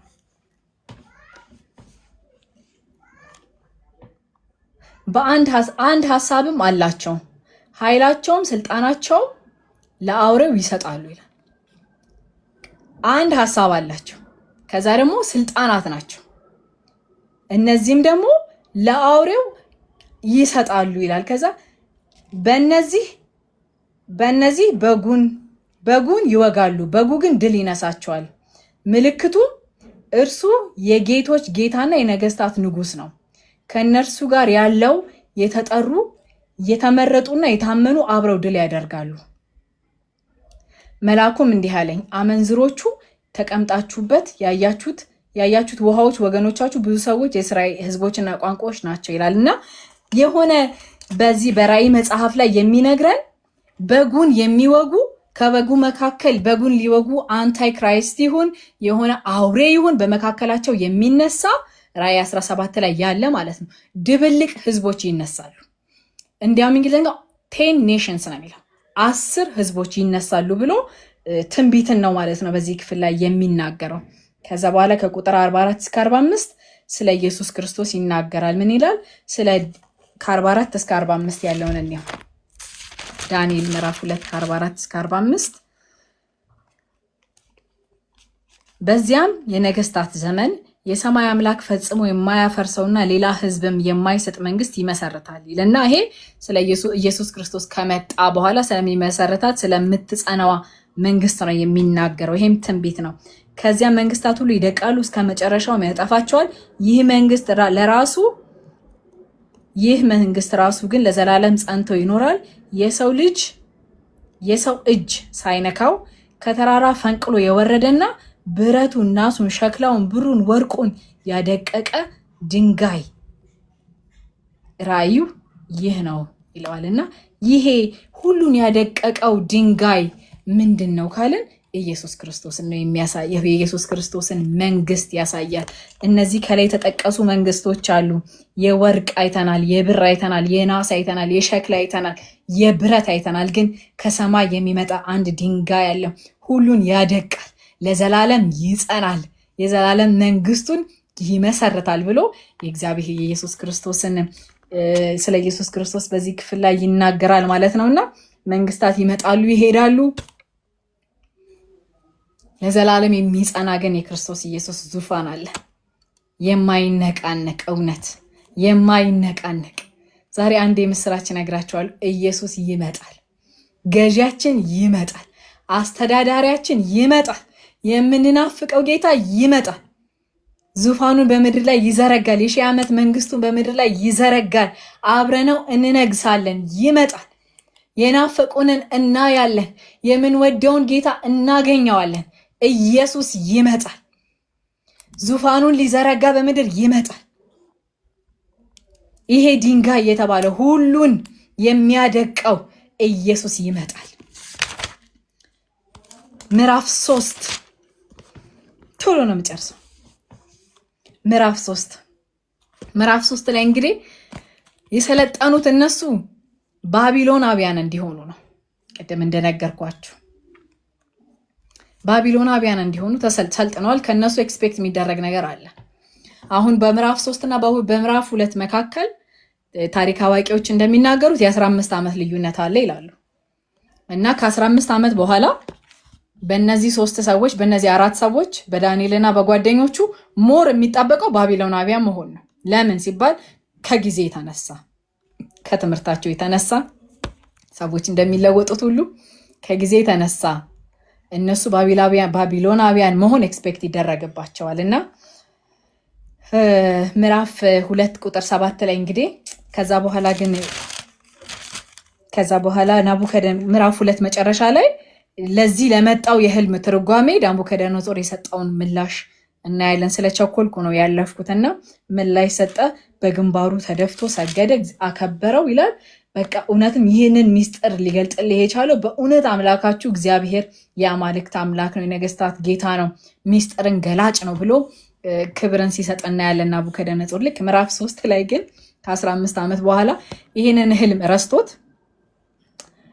ህልም ረስቶት የአማልክት አምላክ ነው አምላካችሁ፣ የነገስታት ንጉስ ነው አምላካችሁ ያለውን ረስቶት ይሁን ወይንም በሰዓቱ በሞቅታ ይሁን ያለው እንደሆነ አላቅም፣ ግን ከ15 ዓመት በኋላ ምስልን ሰርቶ ለዛ ምስል እንዲሰግዱ ሲያደርጋቸው እናያለን። እና ግን እኮ ምዕራፍ 2 መጨረሻ ላይ እኮ ይሄ ንጉስ ለእግዚአብሔር ክብርን ሰጥቶ ነበረ። ለእግዚአብሔር እኮ ግን እውቅናን ሰጥቶ ነበረ። አዎ አይገርምም? ሰዎች በሰዓቱ ለእግዚአብሔር እውቅና ሊሰጡ ይችላሉ። በሰዓቱ ለእግዚአብሔርን ክብር የሆነ ነገር ሀብን ሲያደርግ ውይ እግዚአብሔር ይመስገን እግዚአብሔር አተረፈን አይደለ በቃ እግዚአብሔር ልንል እንችላለን በሰዓቱ። ግን ሰሬንደር ማድረግ፣ እጅ መስጠት፣ መማረክ የተለያየ ነገር ነው። ራስን ማስገዛት ግን የተለያየ ነገር ነው።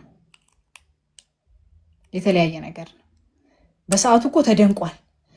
እነዛ ሊገደሉ የነበሩት እኮ ኮከብ ቆጣሪ አስማተኛ ምናምኖች እኮ በዛ ምክንያት ቀርተዋል።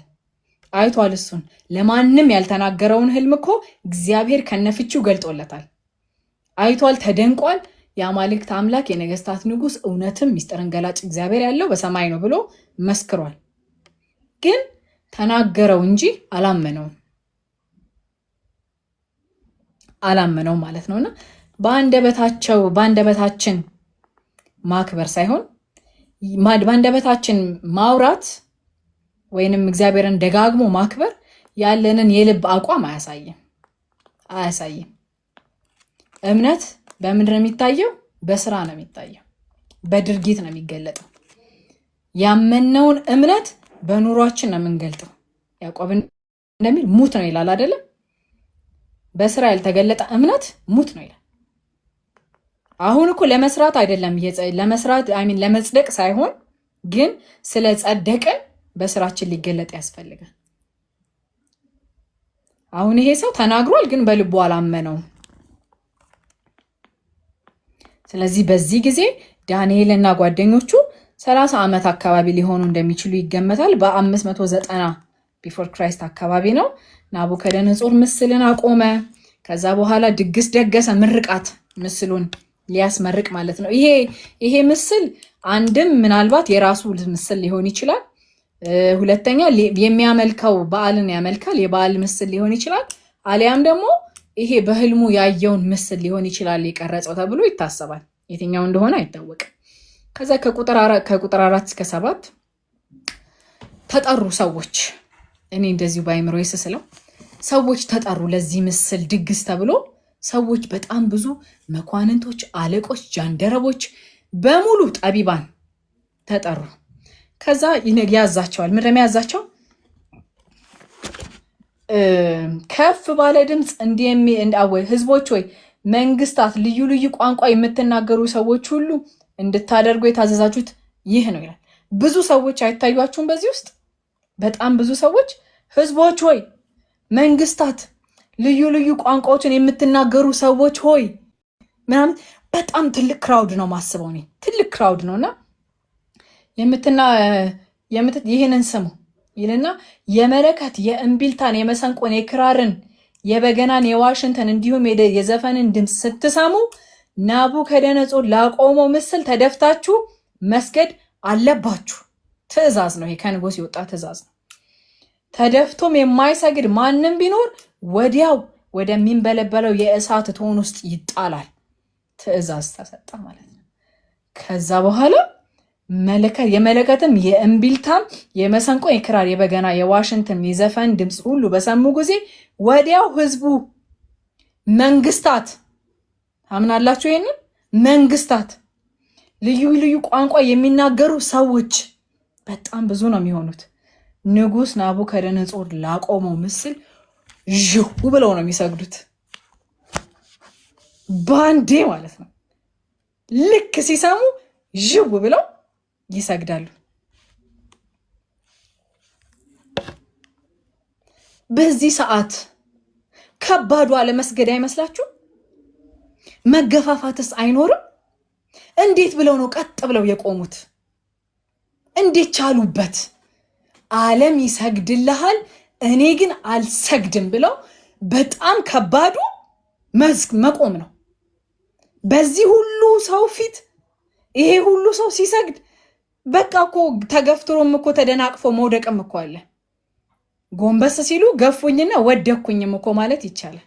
ኖ ቀጥ ብለው ነው የቆሙት።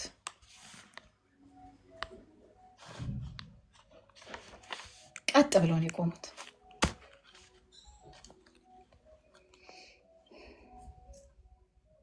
ቀጥ ብለው ነው የቆሙት። ምንድን ያቆማቸው ካልን የእግዚአብሔር ቃል ነው ያቆማቸው። ዘፍጥረት 20 ላይ በልጅነታቸው የሚያውቁት ኢየሩሳሌም ሆነው ያለ እነዚህ ዕብራውያን ያጠኑት ከሙሴ ትእዛዛት ሁለተኛ የሆነችው የእግዚአብሔር ቃል በውስጣቸው የገባው የእግዚአብሔር ቃል ቀጥ አድርጎ አቆማቸው።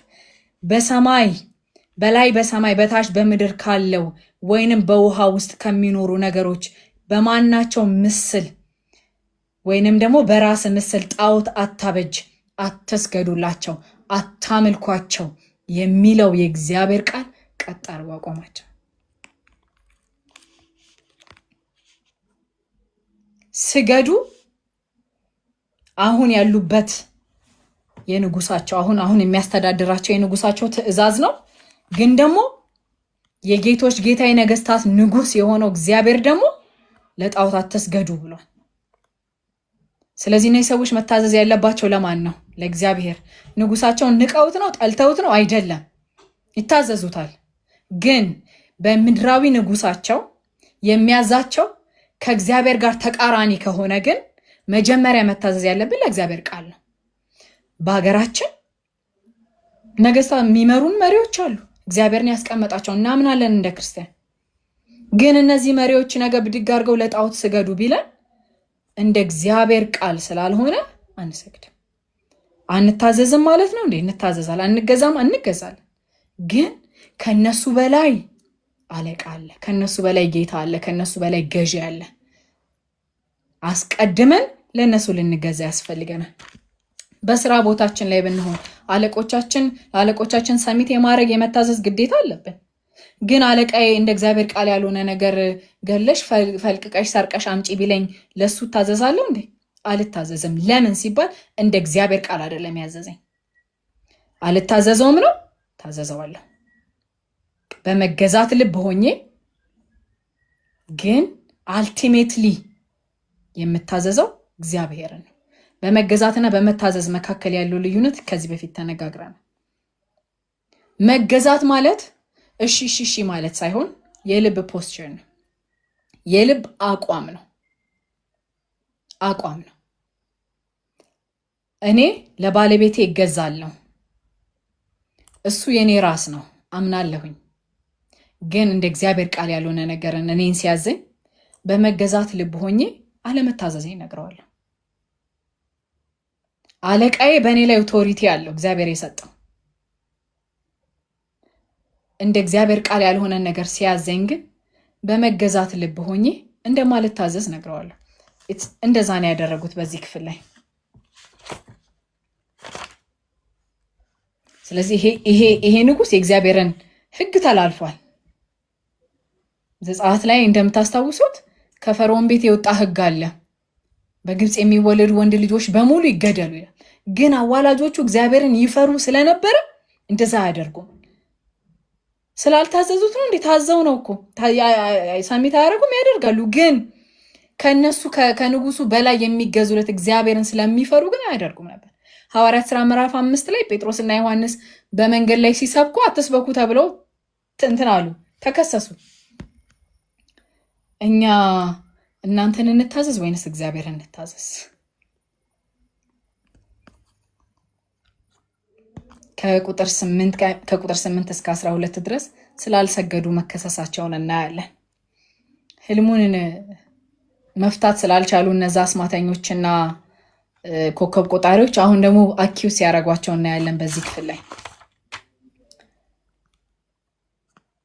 እዛ አልሰገዳችሁም ይላቸዋል 13 ላይ።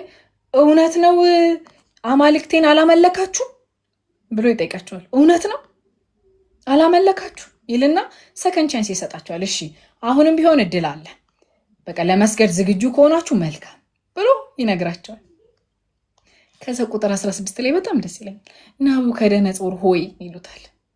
ናቡከደነጾር ሆይ ይሉና በመገዛት ልብ ሆነው ያልተቀበልንህ ትእዛዝህን ሳይሆን ከአንተ በላይ ባለስልጣን ስላለን ነው አይነት ነገር ይሉታል ማለት ነው። ስለዚህ ነገር እንድንመልስልህ ዘንድ አስፈላጊ ያልመሰለንም አሉት።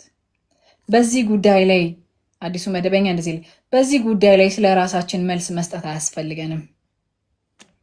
ንጉስ ሆይ በቃ ሞት ቢመጣ ግን አንሰግድም አሉት። አንሰግድም። ቁጥር 16 ላይ እንደዛ ይላል። ንጉስ ሆይ በዚህ ጉዳይ ስለ ራሳችን መልስ መስጠት አያስፈልገንም ይሉና መልሰው ንጉስ ሆይ የሚንበለበለው እቶን ውስጥ ብንጣል የምናመልከውን አምላክ ሊያድነን ይችላል፣ ከእጅህም ያድነናል። ነገር ግን ንጉስ ሆይ ባያድነንም እንኳን አማልክትን እንደማናመልክ ላቆምከው ወርቅ ምስል እንደማንሰግድ እወቅ ብለው ይነግሩታል። ይሄ እምነታቸውን ነው የሚያሳየው። በእግዚአብሔር ላይ ያላቸውን እምነት ነው የሚያሳየው። በሚንበለበለው እቶን ውስጥ ብንጣል እንኳን ያንተን አምላክ አናመልክም። እግዚአብሔር ሉዓላዊ ነው። ሊያድነንም ይችላል፣ ላያድነንም ይችላል።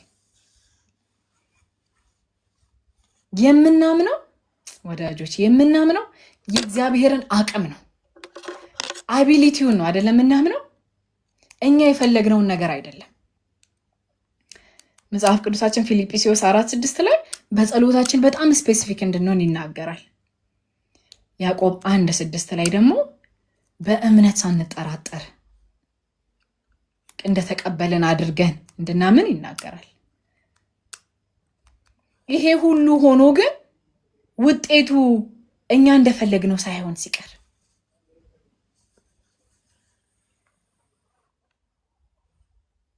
ውጤቱን እየተናገረን አይደለም የምንጸልየው። እግዚአብሔር ይችላል፣ ሊያድነን ይችላል።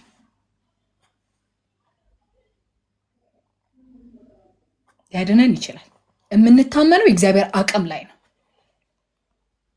አቅም ላይ ነው። እንደኛ ምኞት ሳይሆን፣ ሁለተኛ እንደኛ ምኞት ሳይሆን ወይንም እንደኛ ፍላጎት ሳይሆን እንደ እግዚአብሔር ፍቃድ ነው እግዚአብሔር የሚሰራው። ፍቃድ ትሁን እንዳለ ማለት ነው። የእግዚአብሔር ፍቃድ በመጣ ጊዜ ከኛ ፍቃድ ያልፋል። የሱ ይሻላል። ትክክል ነው። እኔ ራሴን በሱ ፍቃድ ውስጥ ነው ብሌንድ ማድረግ መፈልገው። ሉቃስ ምዕራፍ 22 ቁጥር 41 ላይ ጌታ ኢየሱስ ክርስቶስ የመጨረሻ ሰዓቱ ላይ ያለውን ጊዜ የኔ ፍቃድ እችን ጽዋ ባልወስድ ነው አለ፣ ግን ያንተ ይሁን ቢሆን ደስ የሚለኝ እኔ ይሄ ነበር፣ ግን ያንተ ፍቃድ ትሁን። ስለዚህ ፍቃድ ትሁን ብሎ መጸለይ የሰነፍ ሰው ወይንም ጸሎት የማይወድ ሰው ጸሎት አይደለም፣ የአማኝ ጸሎት ነው። በሶስተኛ ደረጃ ደግሞ እኔ ከዚህ ስለ ጸሎት ስለ እምነት የተማርኩት ነገር ውጤቱ እኛ ከእግዚአብሔር ጋር ያለንን ሪሌሽንሺፕ አያሳይም። ውጤቱ እኛ ከእግዚአብሔር ጋር ያለንን ሪሌሽንሺፕ አያሳይም። የጠየቅነው ነገር ሳይሆን ሲቀር እኔና እግዚአብሔር ደህና ስላልሆነን አይደለም። እኔ እምነት አጥቼም አይደለም። እኔ በኃጢአት ወድቄም አይደለም። እግዚአብሔር ሩቅ ሆኖም አይደለም።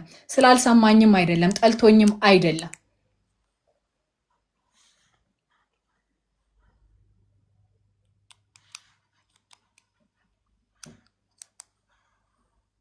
ዲፋይን አያረገንም ውጤቱ። ነገር ግን ይላል ንጉሥ ወይ ባያድነንም አማልክትን አናመልክልህም። እዚህ ሰዓት ውስጥ ብንገባ ውጤቱ ምናልባት ሞት ሊሆን ይችላል። ሞትን ማለት ግን ያንተ አማልክቶች ልክ ናቸው ማለት አይደሉም። እኔ ታምሜ ለፈውስ እየጸለይኩኝ እኔ ብሞት እኔ እምነት አንሶኝ አይደለም፣ እግዚአብሔር ጠልቶኝ አይደለም።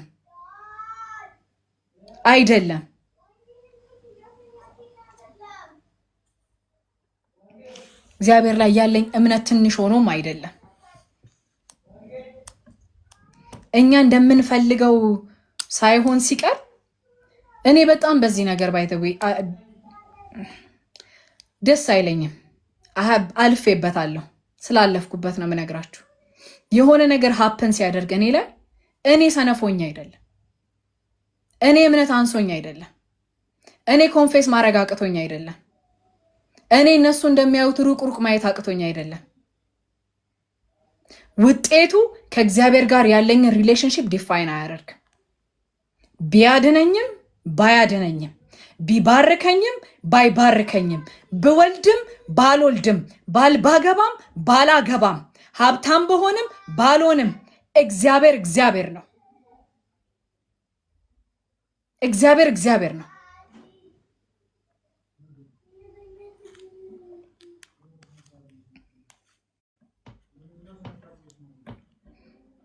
እኛ በምንፈልገው መንገድ መጣ አልመጣ እግዚአብሔር ነው። ብቻ ያ የያዝነውን ነገር ፐርሲስተንትሊ እንጸልይ፣ ሳናቋርጥ እንጸልይ። ሐሳባችንን 10 ጊዜ ሳንቀያይር ሳታቋርጡ ጸልዩ እንደሚል ሳናቋርጥ እንጸልይ። እግዚአብሔር ነገሮችን መቀየር እንደሚችል አቅም እንዳለው እንመን። በእግዚአብሔር ፍቃድ ውስጥ ራሳችንን እያስገዛን ፍቃድህ ትሁን እያለን እንጸልይ። እግዚአብሔር ለእኔ መልካም እንደሆነ ላስብ።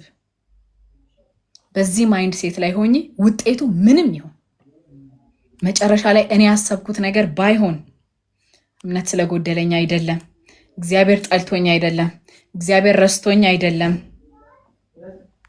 ስለማልችል አይደለም፣ እግዚአብሔር ስለማይችል አይደለም። አንዳንድ ጊዜ እግዚአብሔር የስ ጎ አሄድ ሂጂ አድርጊው ይላል። አንዳንድ ጊዜ ኖ ይላል። አንዳንድ ጊዜ ደግሞ አይ አሁን አይደለም ናት የት ጊዜው ገና ነው ይላል። ሁሌ የስ አይልም። ኖ ኢዝ አን አንሰር፣ ናት የት ኢዝ አን አንሰር። ናት የት ይላል እግዚአብሔር።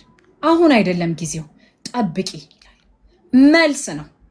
ሁል ጊዜ ኦኬ ጎ አሄድን አይደለም የምንጠብቀው። ኖ ሲባል መነጫነጭ የህፃን ልጅ ካራክተር ነው። እኔ ህፃናት ልጆች አሉኝ 6 ዓመት እና 4 ዓመት። ትንሿ ልጅ አሁን ትልቁ እንዲያውም 6ቱ ጥሩ ነው ይገባዋል ካስረዳሁት። ትንሿ ኖ ስላት ሁል ጊዜ ነው የምታለቅሰው። በእውነት እግዚአብሔር እንዴት እንደሚናገረኝ እኔ በሷ ኖ ስትባል ዋ ነው የምትለው። በቃ ንጭ ኖ መልስ ነው። ኖ ኢዘን አንሰር በቃ መልስ ነው። ስለዚህ ኖ ሲባል መነጫነጭና ማለቃቀስ የህፃንነት ባህሪ ስለሆነ በእውነት ለጌታ እንደግለት። የቃሉን ወተት እየወሰድን በእግዚአብሔር ቃል ራሳችንን እናሳድግ። ማደግ አለ። እግዚአብሔር ኤክስፔክት ያደርግብናል። እድገትን ኤክስፔክት ያደርጋል። እኔ ልጄ እንደሚገባ ባያድግልኝ ልቤ ያዝናል። ጤነኛ ነው ወይ ምንድን ነው ስፔሻል ኒድ ምናምን ያስብላል። እንደግለት ለእግዚአብሔር። ማደግ እንደሚገባን እያደግን አይደለም፣ እየቀነጨረች ነው ቤተክርስቲያን። ለምን ሲባል ጤነኛ ምግብ አይደለም እየተመገብን ያለ ነው። ከቃሉ ርቀናል። ቲክቶክ ላይ ያሉ ተሯሯጭ ስብከቶችን እያየን እያወቀን እየመሰለን ተቸግረናል። ጊዜ ወስደን እግዚአብሔርን ቃል እናጥና፣ ለእግዚአብሔር እንደግለት። እግዚአብሔር ቢያድንም ባያድንም ማለት የምንችለው ማቹር ስናረግ ነው፣ ስንበስል ነው። ህፃን እንደዛ አይልም። ያድናል፣ ይረዳኛል፣ ይባርከኛል፣ ያውጣኛል፣ ያገባኛል ብቻ ነው። ስኳር ስጡኝ ነው በቃ። ኖ ስንባል እናለቅሳለን። ከዛ ከቁጥር 19 እስከ 25 ላይ እሳቱን 7 እጥፍ እንዲነዳ አድርጎ በዛ ውስጥ ሲከታቸው እናያለንና ከእሳቱ ኃይለኝነት የተነሳ አስረው ወደ እሳቱ ሊጥሏቸው ያሉ ወታደሮች ሲሞቱ እናያለን። እግዚአብሔር እኮ ምህረት እያደረገልን፣ በእውነት እግዚአብሔር እየተጠነቀቀልን፣ እግዚአብሔር እየረዳን መውጣት መግባታችን። አንዳንድ ጊዜ እግዚአብሔር እሳት ውስጥ አያስገባንም። አንዳንድ ጊዜ ደግሞ ያስገባናል። ግን አለ እኮ አብሮን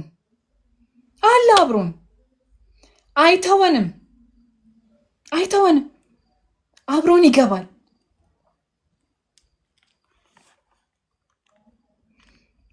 ከዛ ቁጥር 22 ላይ ራሱ ንጉሱ ይግቦ ያለው ንጉስ አንድ ነገር ኖቲስ ያደርጋል። የከተትናቸው 3 አልነበሩም እንዴ ብሎ ይናገራል። በዚህ ክፍል ላይ ራሱ ማለት ነው አስረን በእሳት ውስጥ የጣልናቸው ሰዎች 3 አልነበሩም እንዴ ሲል ይጠይቃል። ራሱ ትእዛዝን ያወጣው መጀመሪያ የታየውም ለሱ ነው። መጀመሪያ ያየውም እሱ ነው። እነሆ ያልታሰሩና ያልተጎዱ። ሃሌሉያ። በእውነት እግዚአብሔር እኮ ያለ ስካር ያለ ጭረት ያሳለፈን ነገር ብዛቱ። ታስረን ነበር ስንጣል፣ በእውነት ታስረው ነበረ ሲጣሉ፣ ያልተጎዱ ያልታሰሩ፣ ከዛስ በእሳት ውስጥ የሚመላለሱ ይላል። በእሳት ውስጥ ደግሞ የሚንቀሳቀሱ ከኢየሱስ ጋር። ሃሌሉያ። ያ አራተኛ ሰው በመካከላቸው ሲቀሳቀስ የነበረው አራተኛው ሰው ኢየሱስ ነው። መጽሐፍ ቅዱሳችን ላይ ያ ሰው ብሎ ከተጠራ ወይንም ደግሞ እግዚአብሔርን ሪፕሬዘንት የሚያደርግ የመላእክት መልክ ያለው ተብሎ ከተነሳ ብዙ ጊዜ ኢየሱስ ክርስቶስ ነው። ምክንያቱም እግዚአብሔርን የመግለጥ ለሰው ልጆች እግዚአብሔርን በስጋ የመግለጥ ድርሻ የወልድ ስለሆነ የእግዚአብሔር ወልድ ስራ ስለሆነ ማለት በመካከላቸው ይመላለስ የነበረው ኢየሱስ ነበረ። አራተኛ የሚታመኑበት በእሳት ውስጥ ስንገባ ጥሎን የማይሄድ በቃ በውሃ ውስጥ ስናልፍ ኢየሱስ ስንለው በቃ ማዕበሉን ረግጦ የሚመጣልን ጥሎን የማይሄድ የማይሸሽ በተዘጉ ግድግዳዎች መካከል የሚገባ ለተጨነቁ ሰዎች ደጆች ተዘግተው ሳሉ ኢየሱስ መጣ ተብሎ ተጽፏል መጽሐፍ ቅዱስ ላይ። ደጆች ዝግትግት ብለው በቃ ሰው የሌለ ሲመስል፣ ረድኤት የሌለ የሚረዳን የሚያወጣን የሌለ ሲመስል ኢየሱስ ክርስቶስ ይመጣል።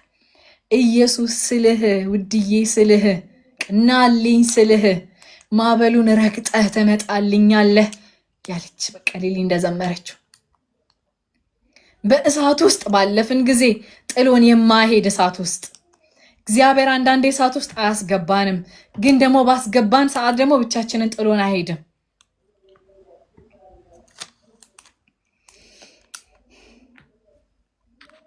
ስለዚህ ሁልጊዜ መልካም ነገሮች ብቻ በህይወታችን ሲመጡ ሳይሆን በቃ ኤክስፔክት ያላደረግናቸው ነገሮች፣ መከራዎች በህይወታችን ሲመጡ በዛ ውስጥ እግዚአብሔር አብሮን አለ ወዳጆቼ።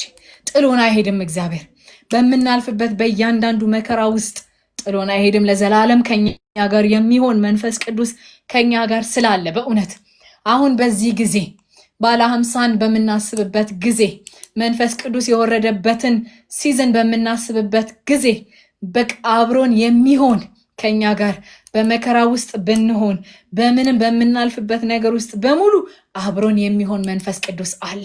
ብቻችንን አልተተውንም ወዳጆቼ። መንፈስ ቅዱስ አለ በየትኛውም በምናልፍበት ሲቹዌሽን።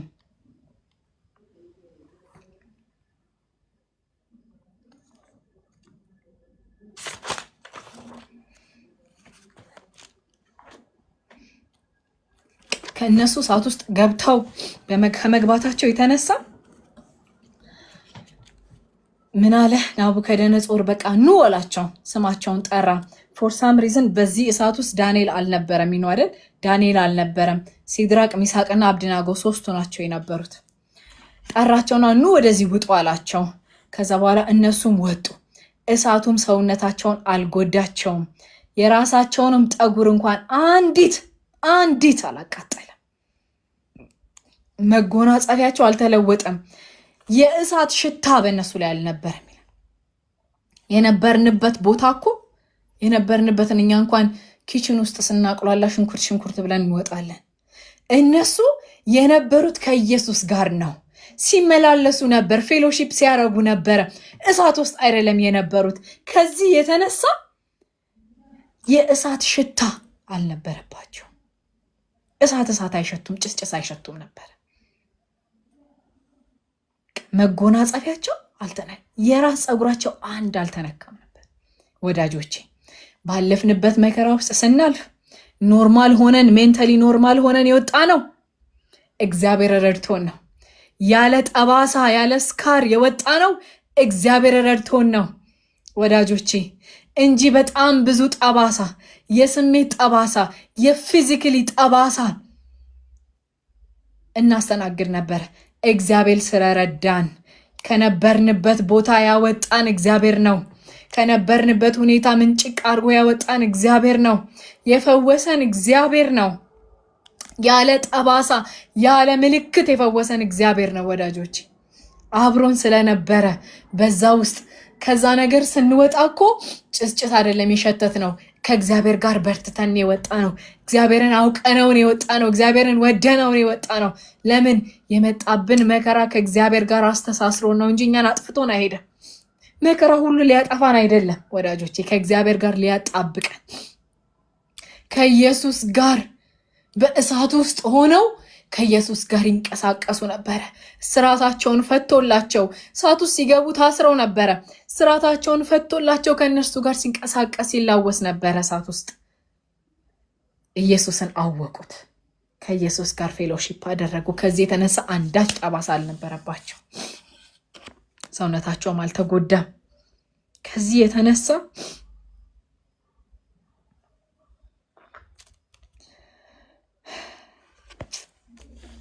ከዛም ናቡከደነጾር እንዲህ አለ፣ መልአኩንም ልኮ አገልጋዮቹን ያዳነ የሲድራቅና የሚሳቅ የአብድናጎ አምላክ ይባረክ። በእርሱ በመታመን የንጉሥን ትእዛዝ ጥሰው ከአምላካችን በቀር ሌላ አምላክ ለማገልገልም ሆነ ለእርሱ ለመስገድ ፈቃደኛ ባለመሆን ሕይወታቸውን አሳልፈው ሰጥተዋልና፣ ስለዚህ እንደዚህ የሚያድን ሌላ አምላክ የለምና።